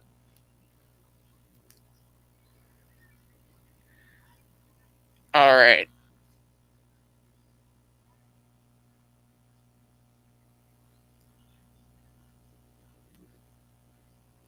So, that said, there are plenty of open spots remaining. Yeah. So the question is, who's going to take it? And that's all but to be considered and confirmed for when we continue NASCAR next year. We can go about the Xfinity and Truck Series, but it's hard to really explain who's racing next year. But what we do know is that Colleague Racing will retain AJ Allmendinger to run some of the bigger races just on a limited schedule. Colleague Racing will bring Justin Haley back. They are reportedly preparing to enter the Cup Series full-time in 2022. So I assume that Justin Haley will be the driver of that car for when that happens. But what we do know is he will drive Xfinity Series one more year with help from AJ Allmendinger at Colleague Racing and Chevrolet.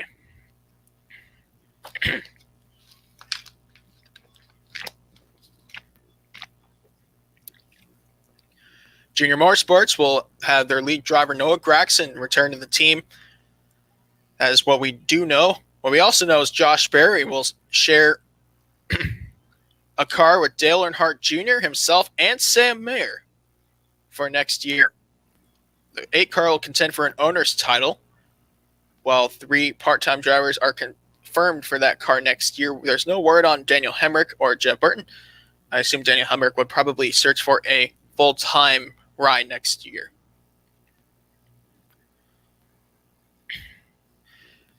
Owner drivers Tommy Joe Martin and Ryan Sieg will return next year. Brandon Brown will also return for his own team next year.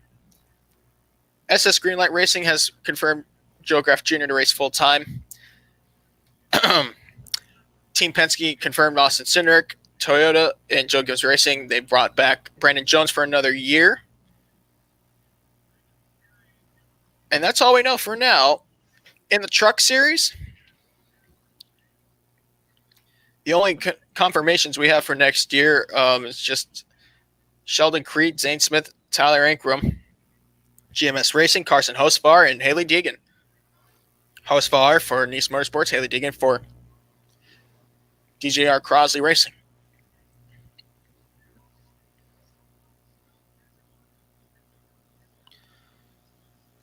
Let's go ahead and move along and talk some F1 silly season. Actually, not before we go into F1 here. How about IndyCar? Yeah, let's go. Yeah. The 2021 IndyCar Series has already a roster of confirmed drivers. So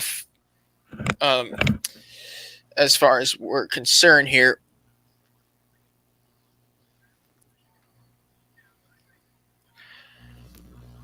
Sebastian Bourdais, the 4-time champion, will contend for his 5th title, driving for AJ Foyt Enterprises. AJ Foyt Enterprises looking for their 6th championship, their first since 1998 in the Indy Racing League. Alexander Rossi and Colton Herta are confirmed for Andretti Autosport next year. Colton Herta will have the Heinrich Steinbrenner entry, while Rossi will have the Napa entry for 2021. Aaron McLaren SP confirmed Felix Rosenqvist earlier today, or actually a few weeks back, and Pato O'Ward will return the team. I think O'Ward and Rosenqvist will have a great future ahead, regardless of whether they stay at IndyCar, go to F1, or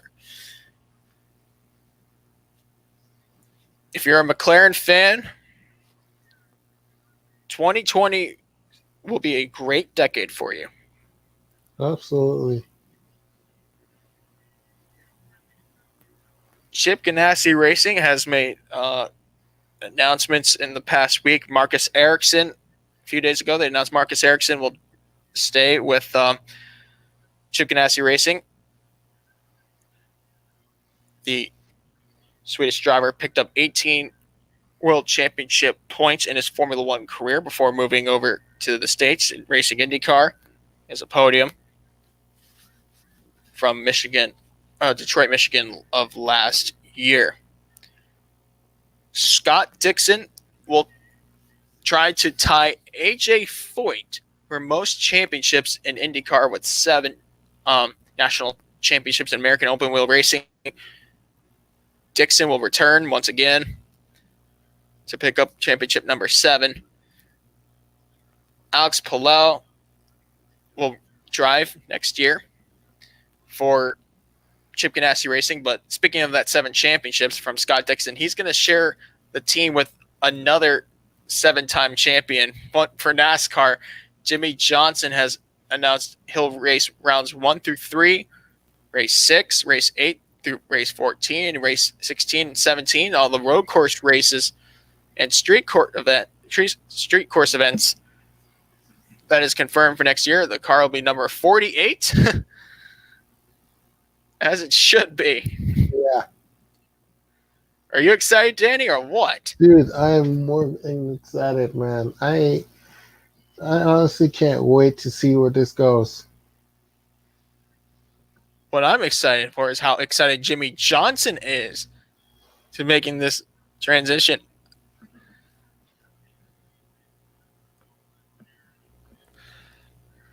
Ed Carpenter Racing has confirmed Rinus VeeKay, the 2020 IndyCar Series Rookie of the Year. The Dutchman will return to Ed Carpenter Racing for a full-time effort in 2021.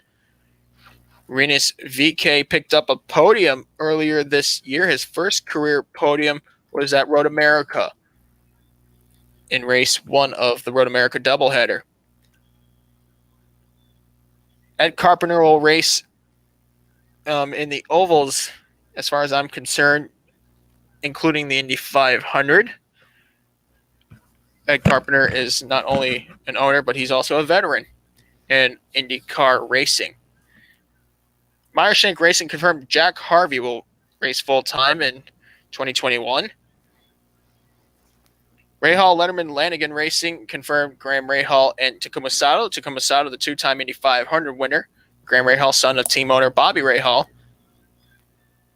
are set to return for 2021. And Team Penske has their lineup all set. 3-time champion Joseph Newgarden, 2014 champion Will Power, Simon Pagenaud, the 2016 champion, and Scott McLaughlin complete 8. I mean, it sounds like the Beatles of IndyCar racing. I know, right? It's insane. I'm really excited to see where this goes, man. You got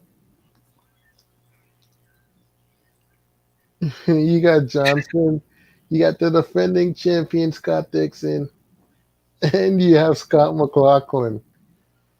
Dude, this is a great lineup. What do you think, Joseph? I can't wait for St. Petersburg on March 7th, 2021. Their schedule is already confirmed. Just to let you know, we have 17 races next year. St. Petersburg, Barbers Motorsports Park, Long Beach Grand Prix, Texas Motor Speedway doubleheader, the Indy Grand Prix, and the Indy 500 will be on May 15th and May 30th, 15 days apart. The Detroit Grand Prix will be run on June 12th, 13th, on the same weekend as the 24 Hours of Le Mans. Unfortunately, probably due to city rulings. You know, a street circuit, you can't just have a race at a street circuit. You have to have approval and everything. And maybe the week after May 30th was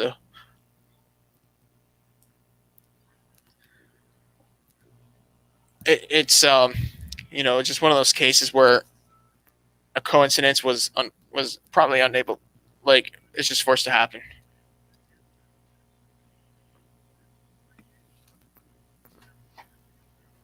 Will we see drivers take off from IndyCar and race Le Mans? We've seen that in the past before. I'll find out. Yeah. June 20th, Road America at Elkhart Lake, Wisconsin. 4th of July, we'll have Mid-Ohio. And July 11th, Welcome Back Exhibition Place, Toronto, Ontario, for the Honda Indy Toronto. The Toronto Grand Prix has always been a staple to the IndyCar season. Unfortunately, it could not have one in 2020. They'll be back next year. Yeah. The inaugural Music City Grand Prix at Nashville, the streets of Nashville, for next year. And that was actually a surprise because for a while it sounded like Nashville Super Speedway would get the nod. There was a brief rumor that Nashville Super Speedway and Nashville Street Circuit would have back-to-back weeks of IndyCar racing around the time when NASCAR gets, their debut at the Nashville Super Speedway for 2021. It's a really cool. If you watch David Land, of course he's complaining about just too many same tracks, and listen, David Land's a great YouTuber for IndyCar fans. He's made great opinions, but there are some positives here. Good takeaways here. We'll have only 3 ovals. The third and actually 4 oval races at 3 tracks. The 2 Texas races, the Indy 500, and the final oval race of the year is the Gateway 500-kilometer event on August 21st at Worldwide Technology Raceway. September 12th, the Grand Prix of Portland returns at Portland International Raceway in Oregon, which completes the West Coast trip to the end of the season, the 17th and final race at Monterey, the Grand Prix Laguna Seca. And I forgot to mention the Brickyard Grand Prix. August 14th will share the same weekend as the NASCAR Cup Series, a doubleheader at Indianapolis Motor Speedway on the road course. For both series, they will share the track on the same weekend. Isn't this a dream or something? Dude, I honestly can't wait to see this happen. Honestly, this is more than a dream. It's unexplainable, to say the least. Oh, by far.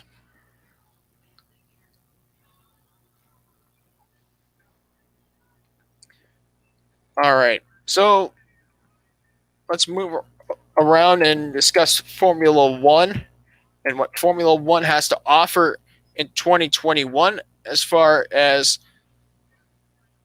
Dan and Joe are concerned, and that we are aware for next year. Formula One is a very complex business when it comes to constructors, teams, entries, drivers, and it's not confirmed yet, but we have 23 confirmed or possible races for next year in the template schedule that was confirmed by Autosport.com, and now I could be less lazy and pick it up and go race by race, but what we can go off on is the drivers that are confirmed for next year.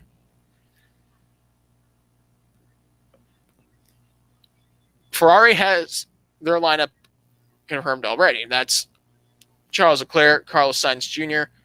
Now, Charles Leclerc had a much better 2019 than 2020 for obvious reasons. The Ferrari car wasn't really well prepared, and there they are, just a setback from the other teams trying to catch up.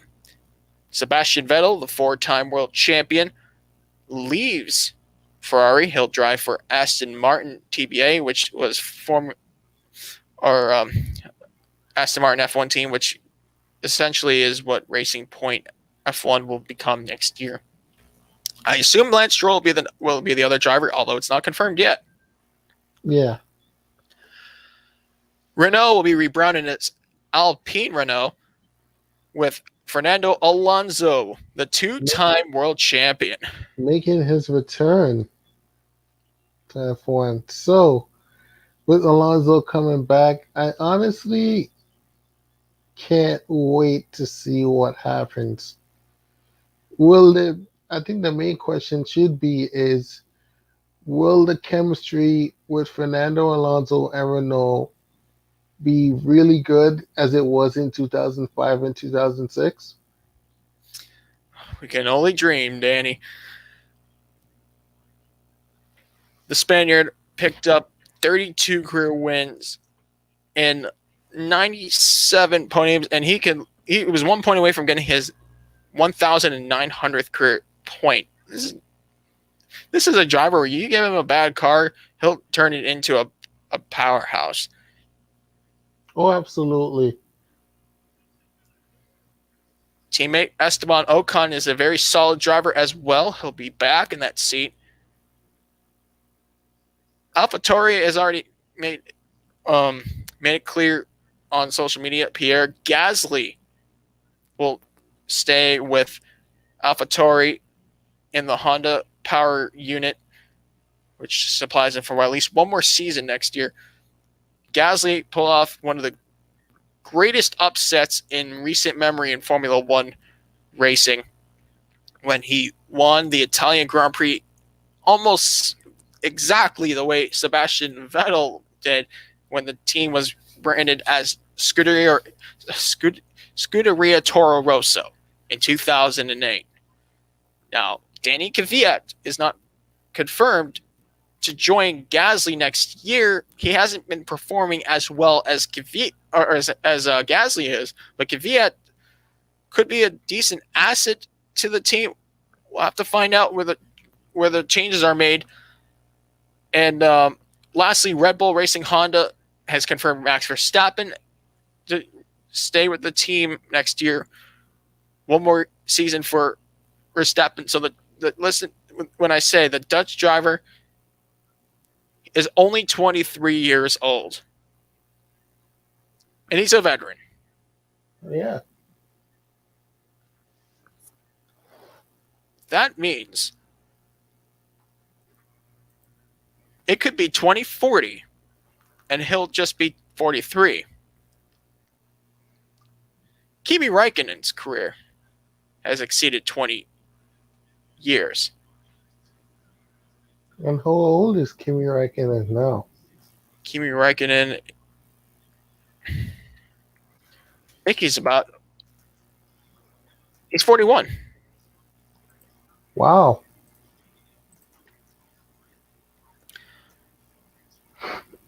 The other driver is to be announced.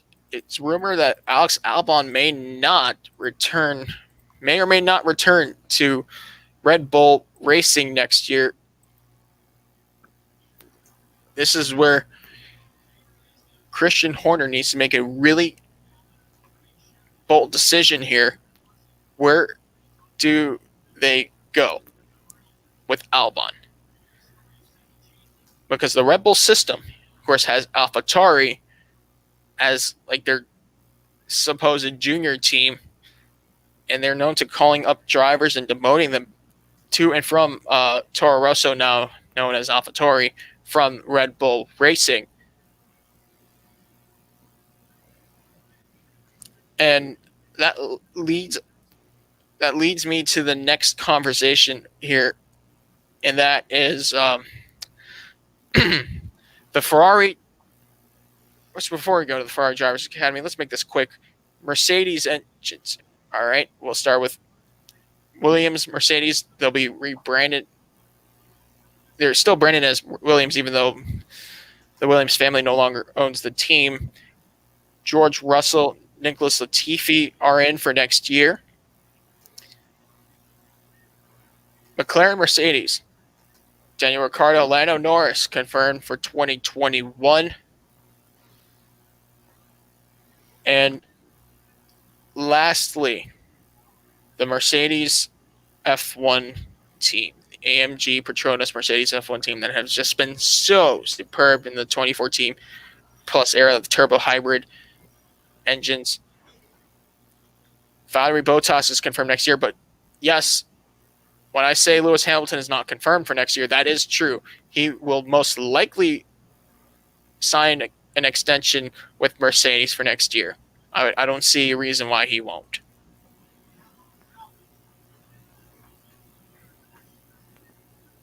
That leaves the topic for two different teams here, two different constructors. That, of course, is the Haas Ferrari plant next year. Ferrari is the power plant for Haas F1 next year. That is confirmed. I don't think Alfa Romeo Racing is confirmed. Now, Sauber will stay with them for next year. I believe we'll see the Ferrari Drivers Academy have an effect with this. It's already rumored. Yeah, it's been rumored. So the question is, will they pick Mick Schumacher to go to Haas, or possibly another team? Here's the thing. Roman Grosjean and Kevin Magnussen are already confirmed to leave the team. They have not put up decent numbers. Grosjean was with Haas F1 since their debut in 2016. Kevin Magnussen joined in 2017 and hasn't really put up the best numbers as they expected to. The Grosjean and Magnussen duo, I think time is wearing them out. A new environment would really make a change for Haas F1.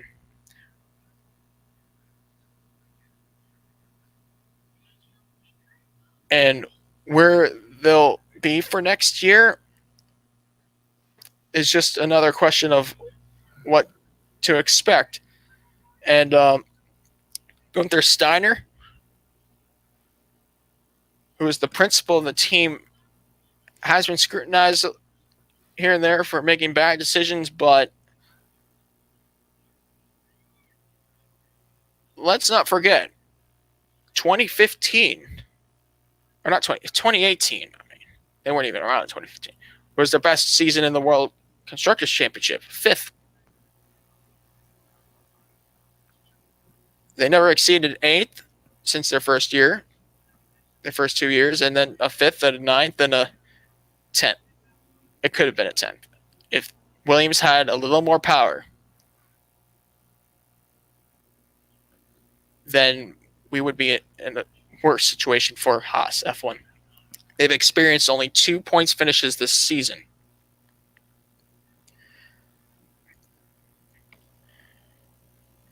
But let's look at Formula 2 drivers here. The 3 best Formula 2 drivers in 2020 are part of the Ferrari Drivers Academy. Yeah. Mick Schumacher, second-generation driver, Callum Ilott,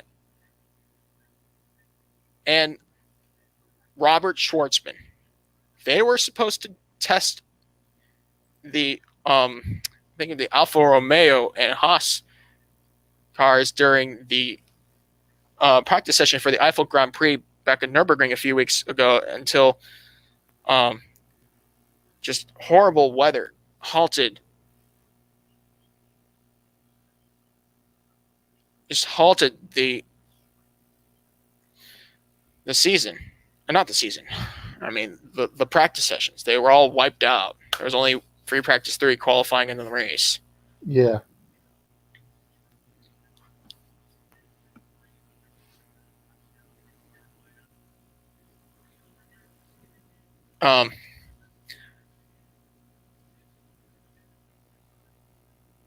If Alfa Romeo stays with Ferrari, which is almost confirmed, I mean, just assumingly the inevitable, my prediction for who will be in that car is Kimi Räikkönen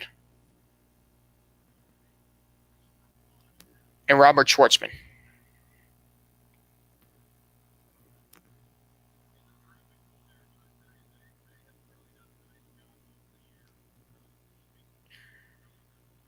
And with that said, my prediction for Haas F1 next year, this is going to be very bold.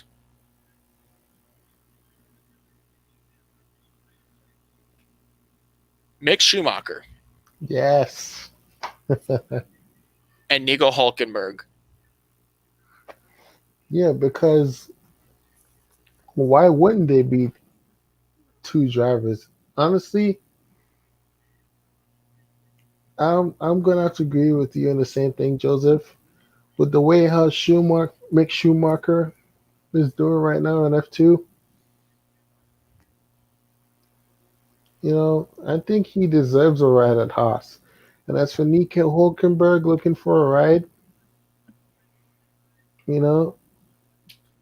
Haas is his way to go. But Hülkenberg has been part of the Racing Point program this year as a fill-in driver for Lance Stroll and Sergio Perez. Can't forget about Perez here. Perez is not a ride next year. He has come close so many times in Formula One Grand Prix racing to getting that first win for over the past 10 years. Perez drove for Sauber, Haas, not for Haas, McLaren. I mean, I don't know why I said Haas. McLaren, Mercedes, and then they sent him out for Kevin Magnussen. 2 years later, they went to McLaren Honda. Of course, we all know what happened there. But Checo's a deserving driver. I know he's been at Force India since they changed over to Racing Point F1, and eventually he'll be removed at the end of the season for Sebastian Vettel as they rebranded to Aston Martin F1.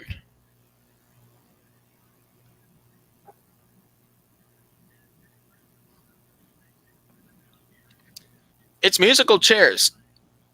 Big time. There are too many spots, or too many drivers, for too little spots for next year.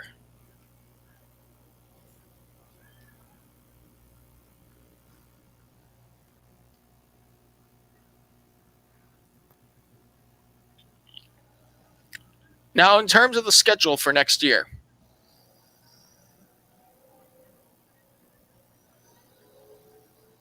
we do know that there are plenty of events that are supposed to be in the World Championship in 2021, including a rumored race in Saudi Arabia. Of course, the inaugural Vietnamese Grand Prix at Hanoi Street Circuit was to happen in 2020 before the pandemic happened. Yeah. The return Dutch Grand Prix race at Zandvoort was to happen, but then the pandemic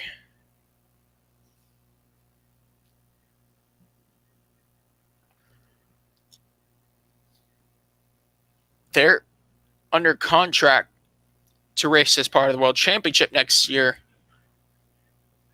Also, we'll find the return of Azerbaijan in Baku City. Right now, I'm not one to get into this topic, but the tensions over there are pretty much high right now. Yeah, and a street circuit race at Baku in these current times would not be good. It wouldn't be ideal. Very similar to the 2011 Bahrain Grand Prix when they were canceled after civil unrest. And the Bahrain is confirmed to race to be in the part of the season next year. Yeah.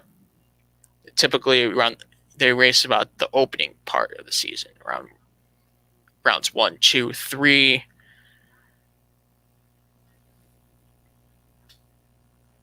The Castel returns for the French Grand Prix.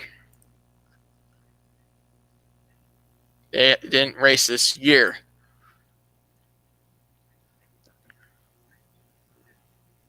We'll update you guys with more details in Formula One. Stay tuned for 2021 of the F1 World Championship. They have a lot of negotiating to do with these tracks and to be part of the 2021 World Championship. And oh yeah,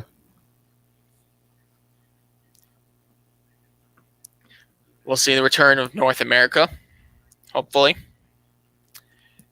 U.S. Grand Prix at Circuit of the Americas, Austin, Texas. The Canadian Grand Prix at Circuit Gilles Villeneuve, Montreal, Quebec. The Mexico City Grand Prix at the Hermanos Rodriguez circuit. The only track that has held the Mexico Grand Prix.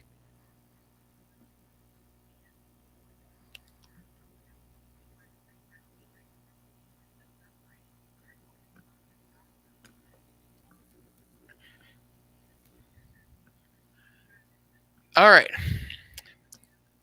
That will bring us to our final topic of the podcast tonight, which is this question.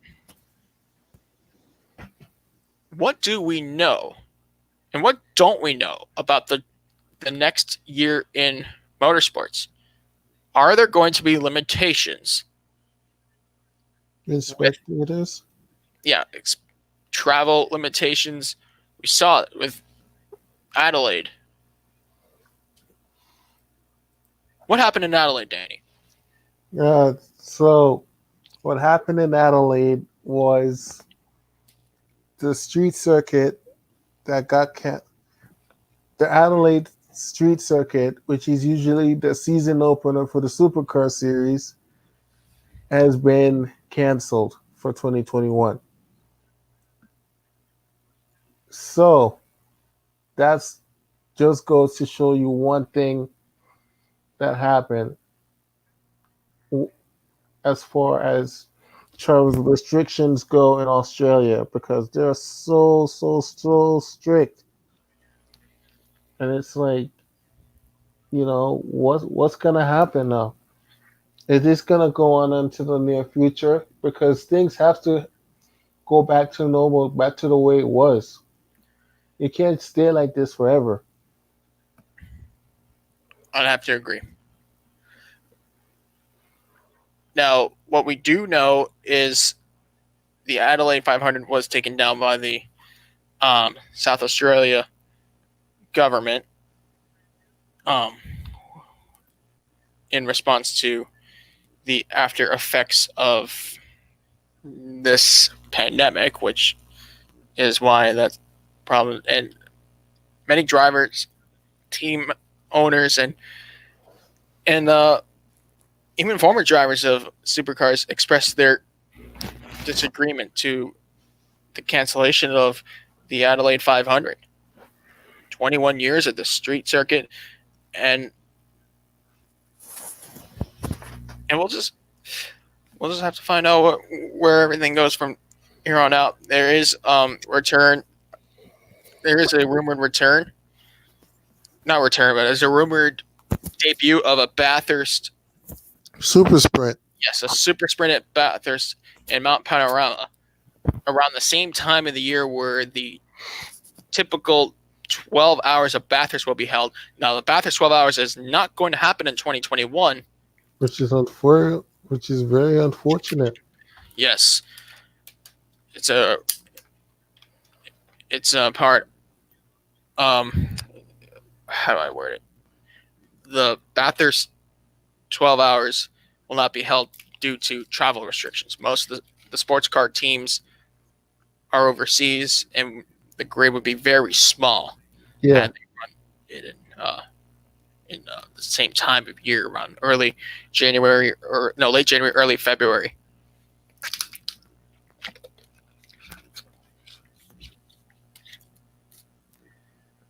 We'll find the return of Melbourne. We know Melbourne will come back in Victoria as part of the Formula One weekend at the Australian Grand Prix. Yeah.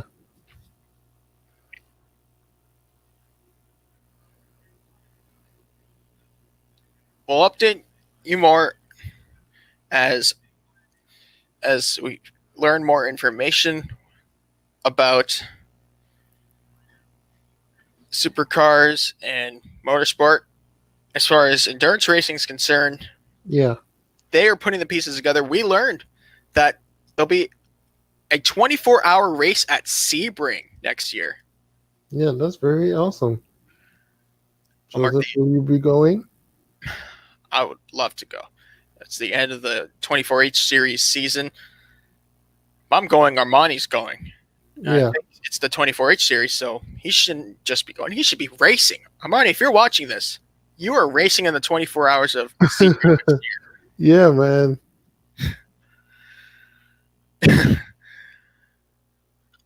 He'll pick up on that during NASCAR by the numbers on Sunday.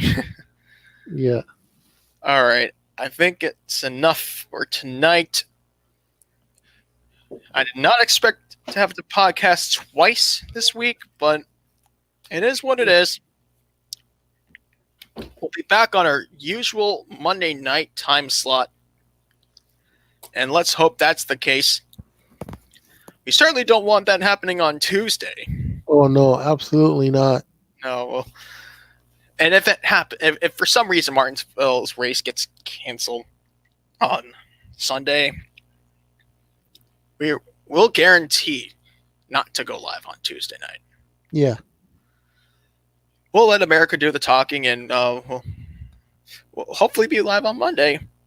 I hope so. But it's 2020, so anything can happen. Yep. All right.